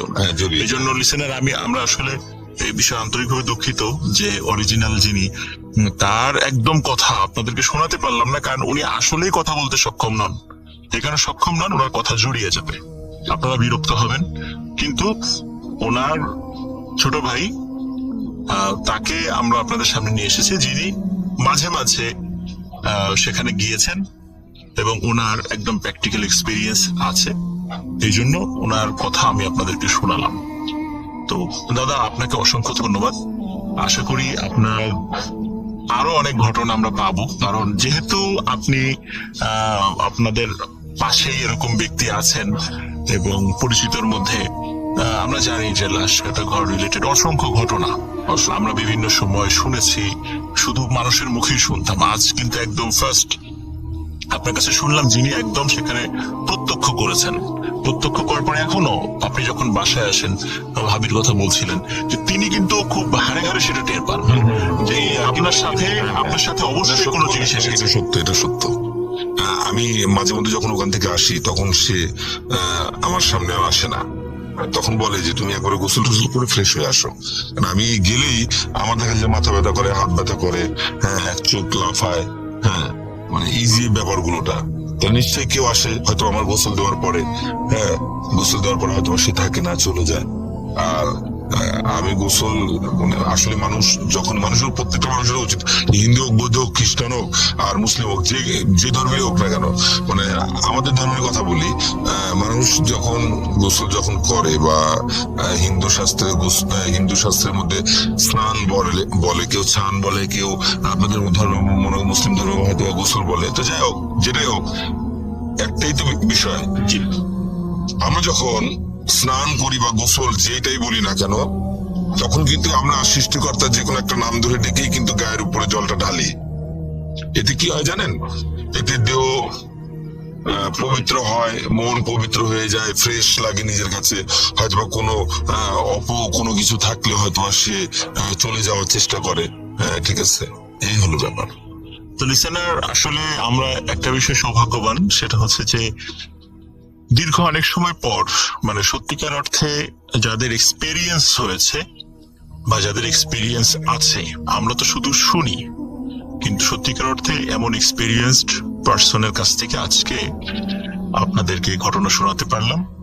তো আশা করি আপনাদের সবার ভালো লেগেছে, এবং আরো অনেক ব্যক্তিদেরকে আপনাদের সঙ্গে পরিচয় করিয়ে দিব, যাদের নাম ধরে আমরা গল্প শোনাই, আপনাদের ভালো লাগে, কিন্তু সেই সমস্ত ব্যক্তিদের কথা আপনাদেরকে কখনো শোনাতে পারি না, যে তারা আসলে কিভাবে কথা বলেন, তাদের অনুভূতিটা কি। আমরা তাদের অনুভূতিটাকেই আপনাদের কাছে পৌঁছে দেই। আমাদের কথা আপনাদের ভালো লাগে, কিন্তু তাদের কথাও আপনাদেরকে শোনার দরকার, যে আসলে উনি কিভাবে কথা বলেন, উনি কোনটা দেখেছিলেন। তো লিসেনার, ভালো থাকবেন সবাই। আরেকটি স্টোরি নিয়ে আবার আপনাদের সামনে হাজির হব। আসসালামু আলাইকুম। Spirit, be here with me.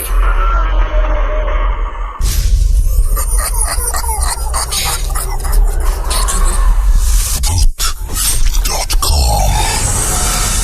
The fear returns with Russell.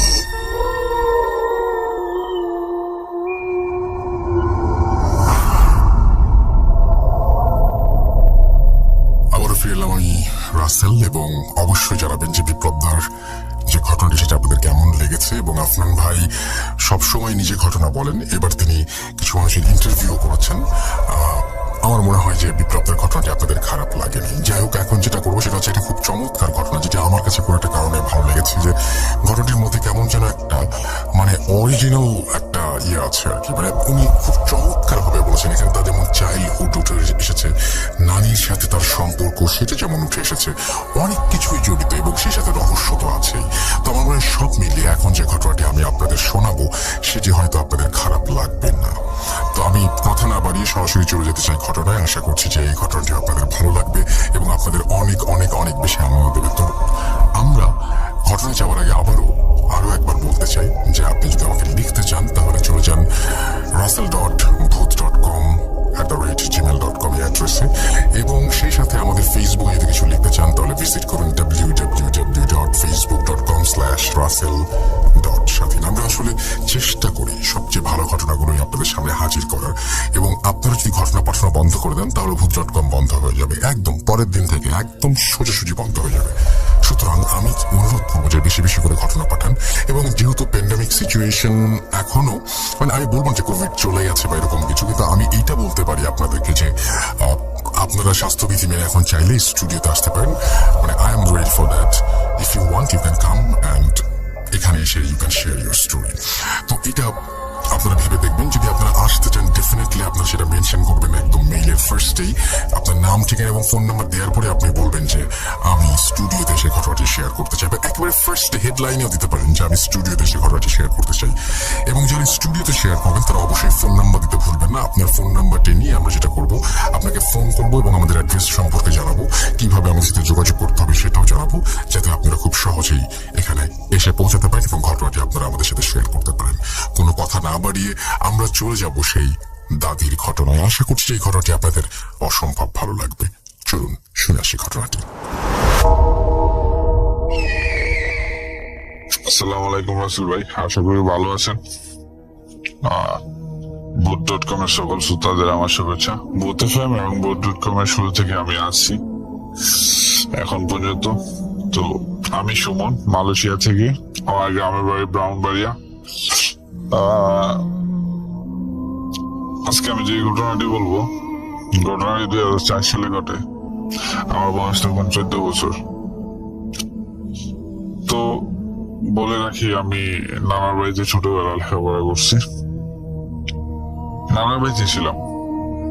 তো ঘটনাটা আমার নানু এবং আমি ফেসি। তাই আমার নানু একজন ধার্মিক লোক ছিলেন এবং সামাজিক যে কোনো কাজে মানুষের উপকারে সবসময় নিজে সার্ভ করতেন। যেমন আপনার থাকে না গ্রামাঞ্চলে কিছু কিছু মানুষের বিপদে আগে আসে, এবং বিভিন্ন কাজে মহিলাদের সমস্যা, বাচ্চা কাচ্চার সমস্যা হইলে, কেউ ভয় পাইলে, বা কেউ পানিতে পড়লে, বা কেউ পেট ব্যথা, এইরকম বিভিন্ন রোগের চিকিৎসা করতেন নানা ন্যাচারালি গাছের লতা পাতা দিয়ে। কিছু কিছু আবার ইসলামিক নীতিমালাই করতেন আর কি। তো আরেকটা কাজ করতেন নানা, সেটা হলো আপনার ডেলিভারি কাজটা নানু করতেন। এটা কোনো পেশা না, মূলত আপনার মানুষের উপকারের জন্য। তো আমার একজন মামা, আমি, নানা, নানি, মামানি, মোট 5 জনের ফ্যামিলি।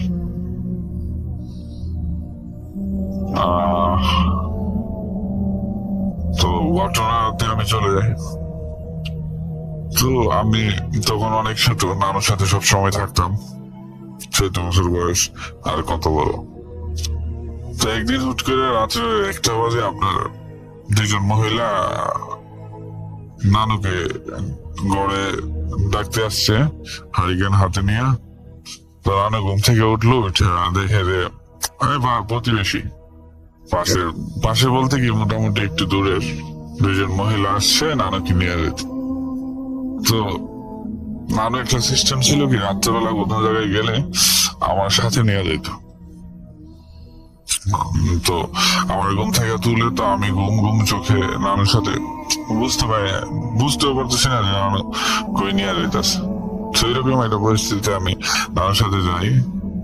তো অনেক রাত্রে হারিকেন নিয়ে যাই পাশের বাড়িতে, ডেলিভারি একটা প্রবলেম। তো নানু ডেলিভারি করায়। তো রাত্রে ওই রাতে নানু ওইখানে থাকে। তো বাড়িতে আর বলা হয় না যে আমি ওই জায়গায় থাকবো।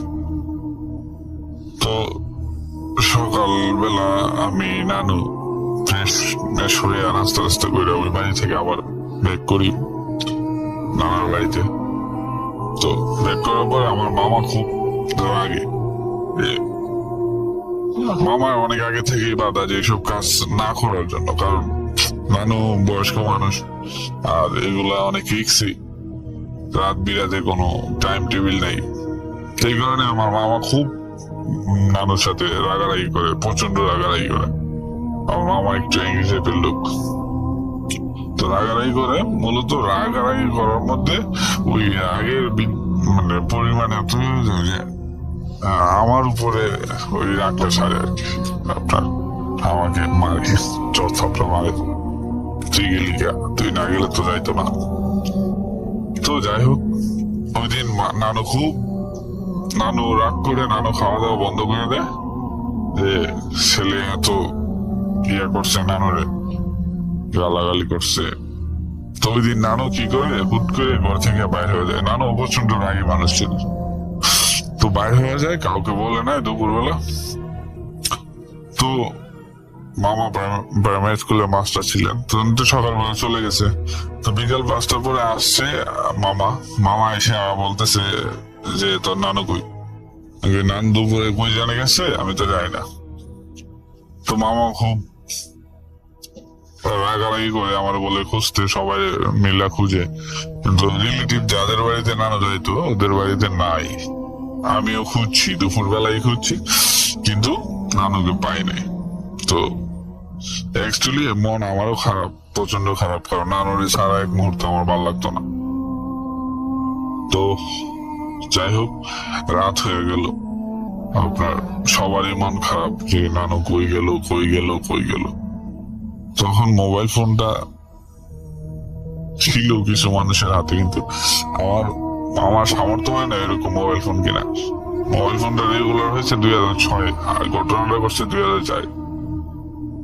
তো রাতটা খুবই কষ্টে কাটতেছে, সবাই খাওয়া দাওয়া মোটামুটি একটা কি বেতিকৃষ্ণ অবস্থা। কেউ মামারে ডাকতে গেলে মামা বলতেছে আমি খাবো না, আর বলতেছে আমি খাবো না। তো এরকম একটা পরিস্থিতি আর কি রাসেল ভাই।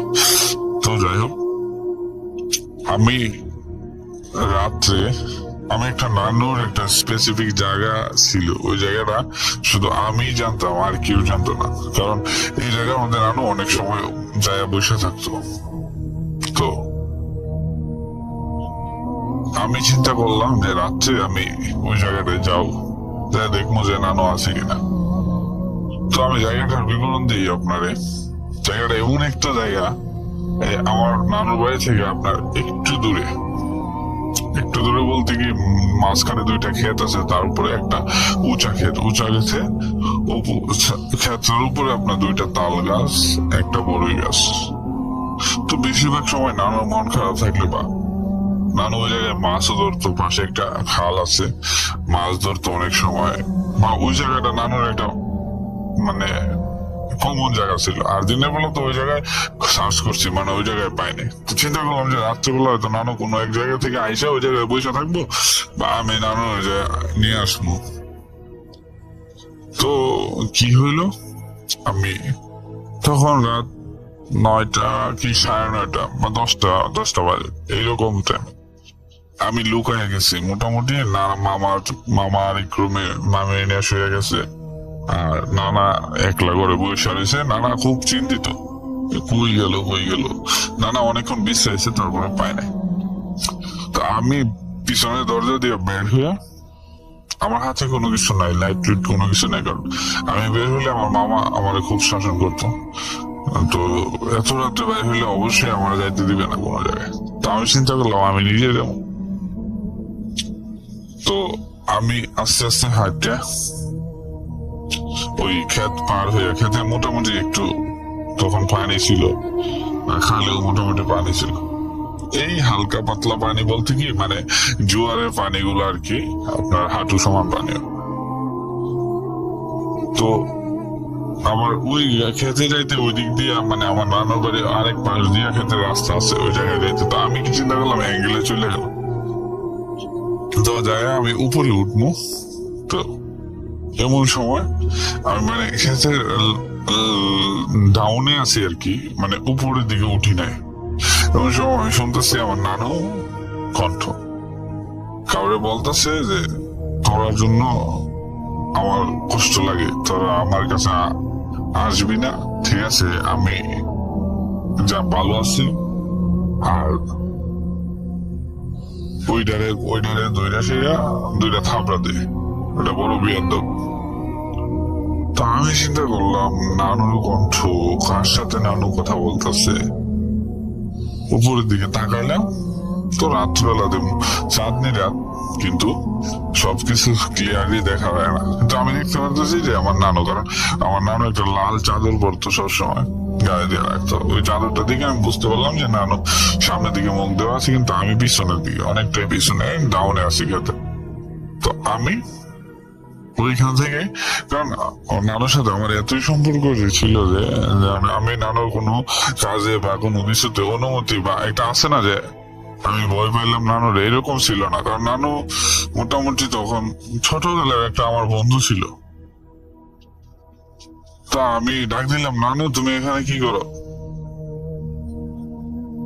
তো নানু পিছন থেকে আমার শব্দটা শুনতে পেয়েছে, ডাকটা শুনতে পেয়েছে। তো ডাকটা শুনতে পেয়ে আমার দৌড় দিয়া মানে মানে আপনার 20 হাত দূরত্ব, নানু এত স্পিডে আমার কাছে আইলো, এসে আমার জড়ায় ধরে ফেরা চাদরের ভিতরে মানে কইলো, কথা বলবি না, চুপ চুপ চুপ। তো নানু আবার ওই জায়গায় নিয়ে গেল। তো নিয়ে যাওয়ার ক্ষেত্রে আমি যা দেখলাম যে মানে চাঁদিনাতে আমার এখনো বলতে হাসি করতেছে। 4টা বিড়াল, 4টা বিড়াল, এবং বিড়ালগুলো খুব কালো, শুধু চোখগুলো লাইটিং করা, মানে একটা লাইট মারতেছে আর কি। বিড়ালের চোখ রাত্রিবেলা যেরকম হয় আর কি। তো একটা স্পেসিফিক রাউন্ডে এরা মানে সেনাবাহিনী যেরকম আপনার দাঁড়া করে রাখে না অ্যাসেম্বলির সময়, এরকম একটা লাইনের মধ্যে 4টা বিড়াল দাঁড়ায় আছে, এবং কি সামনে অনেকগুলো খাবার,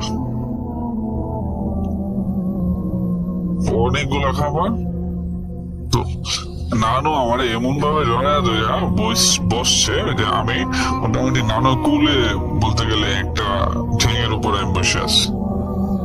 তো হালকা একটু শীত আছে, শীত শীত ভাব, চাঁদনিরা রাত্রিবেলা। তো আমার নানু বলতেছে তুই কোনো কথা বলবি না, কানে কানে বলছে আর কি, আর ভয় পাবি না। তো আমি দেখলাম মুহূর্তের মধ্যে 4টা বিড়াল নাই, মানে কি একটু চোখটা ঘুরাইতে দেখি বিড়াল গুলো আর নাই। মানে আমি একটু আবার তাকাইলাম যে কোন এদিক দিয়ে যাইতেছে না, কোন দিক দিয়ে গেল এইগুলা। ছোট বয়স বিড়ালের প্রতি খুব ইন্টারেস্টিং। তো নানু গুলো খাবি? আমি কি কই যে দেখ খাবার কত খাবার, না আমি খাইছি, তুমি খাও, তুমি বাড়িতে চলো। আর বিড়ালি কই? আমি বিড়ালি ডাকবো, বিড়ালি আমি দেখাম। কালা বিড়াল আমি জীবনে দেখছি না, এমন কালা বিড়াল। তো আমি বললো এই বিড়াল না, তুই এক কাজ কর, চল আমরা জায়গা। তো আমার কাছে তুই মানে আপনার একটা ইন্টারেস্টিং কাজ করতেছে, আমি বিড়াল গুলো দেখবই। আমার কাছে মনে হলো কি, আমি ছোটবেলায় যে ইনভূতের গল্প টল্প শুনতাম, তো আমি চিন্তা করলাম যে নানু মনে এরকম কোনো কাজ করে, বা নানু মনে জিনে মিনে ধরছে বা এরকম। আমায় কয় নানু আমি দেখবো বিড়াল গুলো, আমার একটু দেখাও। ঠিক আছে ডাকবো, তুমি তো এতক্ষণ ছিল তোমার সাথে, তুমি এগুলোর কথা কইতেছো, বিড়ালের লোক কথা কইছো? কয় না না তুই চল চল। তো আমার নানু খুব রাগ করলো, চিন্তা করলো আবার যে, তো আমি বেশিরভাগ সময় মন খারাপ করে ফেলাইলে হুট করে নানু আমার কাজ, আমি কোনো একটা জিনিস ডিমান্ড করলে নানু ওইটা প্রথম না করে তারপর আস্তে আস্তে মানে গইলা তারপরে আমার কয় যে না কর। তো আমি মনটা খারাপ করে ফেললাম। তো নানু বললো আচ্ছা ঠিক আছে, তোরে বিড়াল দেখাবো না, তোরে কুকুর দেখাবো। আমি কুকুর দেখাইবা? আচ্ছা ঠিক আছে, বিড়াল দেখতাম না, কুত্তা দেয়া। তো নানু কইলো চুপ থাক, আমি এটারে ডাকি। তো নানু কি কি নাম 4টা নাম ধরে ডাক দিল, আমার এত এখনো মনে নাই নামগুলা। 4টা নাম ধরে ডাক দিল, আমি দেখলাম যে উঠ করে আমার চোখের দিকে নানু হাতটা বলে আসে, সামনে ছেড়ে দিল, দেখলাম আমি কুকুর 4টা। ও আল্লাহ! তো আমি তখন একটু ভয় পেলাম, কারণ কুকুর গুলা চোখ একদম লাল, আর আজব। তো আমি তো নানুরে কোনো কিছু বলতেছি, আমি কি নানু চলো বাড়ি চলো, কারণ আমি কি কমো, আমি যে মানে যেগুলা দেখতেছি, একবার দেখলাম বিড়াল আইলো, বিড়াল চলে গেল, আমার কুকুর নানু ডাক দিয়ে রইলো। তো এরপরে আমি নানু খুব ফোর্স করা শুরু করলাম, চলো চলো নানু আমি যাবো। নানু বলতেছে আমি কিছু খাইয়ে দিই, খাইয়ে সেরে আমি যাবো তোর সাথে। তো পরে আমি নানু চলে আসি, চলে ঘরে আসি পরে আমি আমার ভিতরে একটা কৌতূহল রয়ে গেল যে নানু এগুলো কিভাবে করলো, আর কোনো জাদু জানে না তো? আমার সন্দেহ হইলো মোটামুটি। তো আমি নানু হলে রাত্রে ঘরে ঢুকলাম, ঢুকে সেটা শুয়ে পড়লাম, না দেখলাম এসে যে নানা সবাই ঘুমের মধ্যে দরজা খুললাম, আমরা ঢুকলাম, ঢুকে সেটা শুইলাম। তো আমি শুয়ে নানু বলতেছি, আসলে নানু তুমি আমার করতো যে এই ঘটনাটা আসলে কি, তুমি একবার ডাক দিলা বিলাই আইলো, বিড়ালের সাথে কথা বললা, আবার কুকুর আইলো, কুকুর তুমি নিয়ে আইলা ডাক দিয়া, মানে এটা কি? পরে আমার কাছে কয় না বলতেই রাজি না। আমার মানে যে কোনো একটা এক্সকিউজ দিয়ে আমার মাইন্ডটা চেঞ্জ করতে চাইছে। তো এই গেল একদিন, আমার কাছে কৌতূহল রয়ে গেল। তো রাসেল ভাই, আপনার কিছুদিন পর, 15-16 দিন পর, আমার গ্রামের একটা বাৎসরিক একটা ওয়াজ মাহফিল আছে, অনেকটা মোটামুটি দূরে, 1 কিলোমিটার দূর। তা আমরা ছোটবেলা সবাই ওয়াজ মাহফিলের প্রতি একটা ঝোঁক থাকে। তো বাৎসরিক ওয়াজ মাহফিল, তো আমার কিছু ফ্রেন্ড সার্কেল আসলো, আয়সা বললো যে চল মাহফিলে যাবো। ওকে ডান, চল মাহফিলে যাবো। তো আমরা মূলত 4 জন হইলাম। তো 4 জন হইয়া রওনা দিলাম মাহফিলে। তো মাহফিলে গেছি, ওয়াজ শুনলাম, তারপরে রাত্রে অনেক রাত হয়ে গেল, আমি বাড়ি থেকে বলে গেছি অনেক রাত হয়ে গেল। তো আমি কি করলাম, আমি বললাম যে আমি চলে যাবো, আমার ভালো লাগতেছে না, আমার একটু ঘুমাই যাচ্ছে মাহফিলের মধ্যে। তো এরা 3 জন মধ্যে 2 জন গেছে, একটু পোলাপান মানুষ ঘুরতেছে, আমরা সবাই যার মধ্যে। তো আমার কাছে খুব খারাপ লাগতেছে, আমি চলে যাবো ছোটবেলা। তো আমি এরা বললাম আমি চলে যাবো, তোরা থাক। তো আমি মাহফিলের থেকে বের হয়ে যে রাস্তাটায় দাঁড়াইছি, ওই রাস্তা দিয়ে ওয়েট করতেছি যে আমাদের বাড়ি কাউরে পাওয়া যায় কিনা। যদি রোয়ানা দেয় দিক দিয়া, তাহলে আমি ওর পিছে ওর সাথে কথা বলতে বলতে চলে যাবো রাত্রে 12টা বাজে। তো আমি একটা লোককে পাইলাম। তো আমি জিজ্ঞেস করলাম যে আপনি কি বাড়ি যাবেন? বাড়িতে যাবো। তো আচ্ছা, আপনি আপনার পিছিয়ে আমি যাবো, আমার একটু বাড়িতে পৌঁছায় দিয়ে। দেখ, তোরা আমার বাড়ি থেকে তো তোরা বাড়ি অনেক দূর, তো আমি আমার বাড়ি পর্যন্ত যেতে পারবো, আমি তোর বাড়িতে যেতে পারবো না। তো আমি বললাম যে দেখেন আমি তো ভয় পাই, তো আপনি একটু নিয়ে দিলে ভালো হতো। হাঁটতে হাঁটতে ওই লোকের বাড়ির কাছাকাছি চলে যাওয়ার পরে ওই লোকের বাড়িতে হুট করে ঢুকে গেল। তুই জাগা, আমি আর যাবো না, আমার ভালো লাগতেছে না। তো ঘটনা হইলো, এই জায়গা থেকে ওনার বাড়ি থেকে আমার নানার বাড়ি পর্যন্ত যে রাস্তাটা, এই রাস্তাটা খুবই ভয়ঙ্কর একটা রাস্তা। আমি পড়ে গেলাম বিপদে, কি করবো। তো আমি 1 পা আগাই আর 1 পা পিছনে যাই, ছোট মানুষ, আমার ওয়েট করি যদি কেউ আহে, এরকম করতে করতে 10-15 মিনিট আমার চলে গেল। তো আমি কিছু দোয়া টোয়া পড়ে আপনার হাঁটা শুরু করলাম, যে ভয় তো আসছে মনের ভিতরে, যদি ভয় কোনো কিছু দেখে ভাগ দিয়া বলে শুয়ে পড়াম, এরকম না চিন্তা, কি করবো আর। তো আমি একটু হাইটা সামনে একটা পুকুর করে, পুকুরের সাইড দিয়ে আমি যাবো, তারপরে একটা আপনার বাস যাওয়ার পরে, তারপরে একটা তেঁতুল গাছ পরে, তারপরে হইলো আমার মামার বাড়ি। তো কি করলাম, আমি ওই পুকুরের পাড় দিয়ে যাইতেছি, আমার প্রচন্ড ভয়, আমি কি করবো, পিছনে যাবো না সামনে যাবো। আমি ছোট মানুষ, এই রাত্রেবেলা অন্ধকার রাস্তার মধ্যে কিভাবে সম্ভব, আমার মাথায় ঠিকতেছে না। ওই লোকটা আমার ফালাই দিয়ে চলে গেল, আমার আগা দিয়ে গেল না। তো আমি যখনই আপনার পুকুরটা পার হয়েছি পরে আমি একদিন পিছন দিকে তাকাই একবার, সামনের দিকে তাকাই একবার। তো হুট করে পিছন থেকে মানে আমার কাঁধের মধ্যে কেউ হাত রাখলো, ঝিঝি পোকার দাগ চতুর্দিকে, আপনার একটা ভয়ঙ্কর পরিবেশ। ওই মুহূর্তে যদি কাঁধের মধ্যে কেউ হাত রাখে, মানে আমি এখন কি করবো আপনার, যে আমার তো এখনো ভয় লাগতেছে বিষয়টা, আমার এই কথাটা মনে আসলো। তো হাত রাখার পরে আমি মানে পিছনের দিকে যাওয়ার আগে আমি মনে করছি যে ভূত পেতনি হইবই, কারণ জিন ভূত এটি মনে করেন যে ছোটবেলা থেকে ঘটনা থেকে আমার কাছে ভয়ঙ্কর জিনিস এটা। আর এমন একটা মুহূর্তে কেউ আমার গাড়ি হাত রাখলে তো আমি আর ফিরা না দেখায় আমি মানে এমন একটা টপ করে শুয়ে বললাম। মানে আমার ভিতরে ভয় তো আছে, কিন্তু আমি চিন্তা করলাম যে যদি শুয়ে পড়ি ঠিক আছে, তাইলে আমি শুয়ে থেকে অনুভব করলাম যে আমার সাথে কি হইতেছে। তো শুয়ে পড়ার সাথে সাথেই মানে কেউ আমার বলতেছে যে এই উঠ উঠ উঠ উঠ, চল তোরে আগায় দিয়ে আমি আইসি অনেক কষ্ট করে বাড়ির থেকে, ঠিক আছে তুই চল আমার সাথে, তো তোরে আমি আগায় দিয়ে আসবো। আমি এই কথা শুনি না যে আমার কণ্ঠটা পরিচিত মনে হইলো। তো পরিচিত মনে হইলো বলতে কণ্ঠটা এমন একটা লোকের, আমার নানুর এক বান্ধবীর। তো আমি ওনার সাথে আমার একটা ভালো কন্ডিশন, নাতি বললে না, তো পাশের বাড়িরই কাছাকাছি। তো ওই নানুরে আমি বললাম, নানু তুমি? আমি উঠে গেছি ডাইরেক্ট, কহ আয় চল তোরে লয়ে যায়, আমিও তোরে নিতে হয়েছি। আচ্ছা, তো আমি নানুর পাইলাম, পায়ে হাত ধরলাম, সবকিছু ওকে আছে। আমি ওনার সাথে হাঁটতে হাঁটতে গেলাম। আমার বললো তুই সামনে থাক, আমি পিছনে আসি, তো তুই চিন্তা করিস না।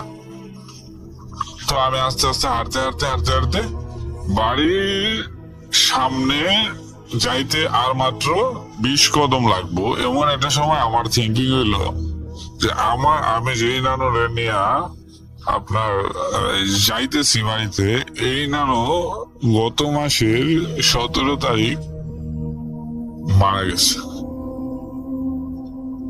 আমি ওনার কবরে মানে জানাজা টানাজা সবকিছু করলাম, খাবার দাবার করাইলাম, মানুষের যে পথ হইল পুরুষ হইল সবকিছুই কমপ্লিটেড, কিন্তু এটা কিভাবে সম্ভব? তো আমি যখন আমার নানার বাড়ির পাশে সামনাসামনি আইসি 20 কদম ধরে, তেমন একটি কারেন্ট একটা বাতি মামার বাড়ির কোনায় ছিল। তো আমি এক দৌড় দিয়া বাড়ির কাছে আইসা তখন পিছনের দিকে তাকাইলাম।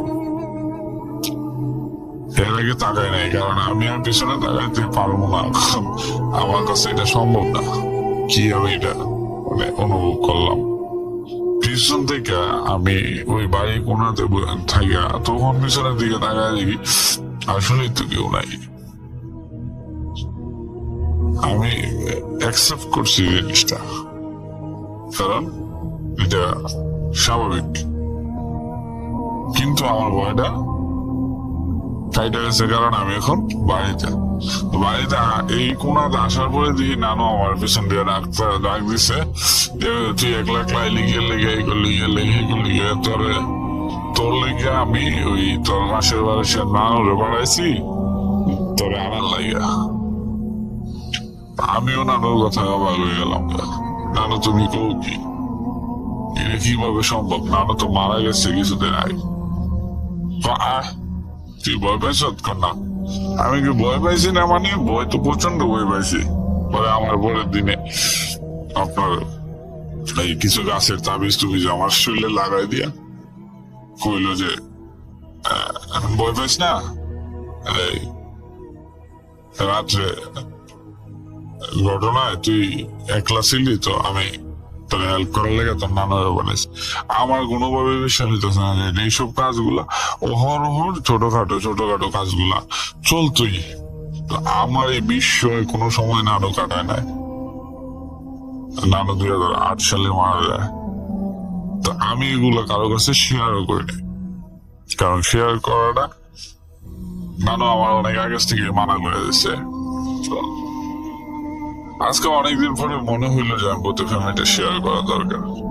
তো আমার এই ঘটনাটা যদি প্রচার হয়, আমি আরো ঘটনা আছে, অহরহ ঘটনা আমার নানুর সাথে, কারণ আমার নানুর মারা মৃত্যুর শেষ পর্যন্ত আমি নানুর সাথে ছিলাম। অনেকগুলো ঘটনা আছে, আজকের ঘটনাটা অনেকটা লং হয়ে গেছে, পরবর্তীতে আমার ঘটনাটা প্রচার হলে আমি ইনশাল্লাহ আরো অনেকগুলো ঘটনা আপনাকে পাঠাবো।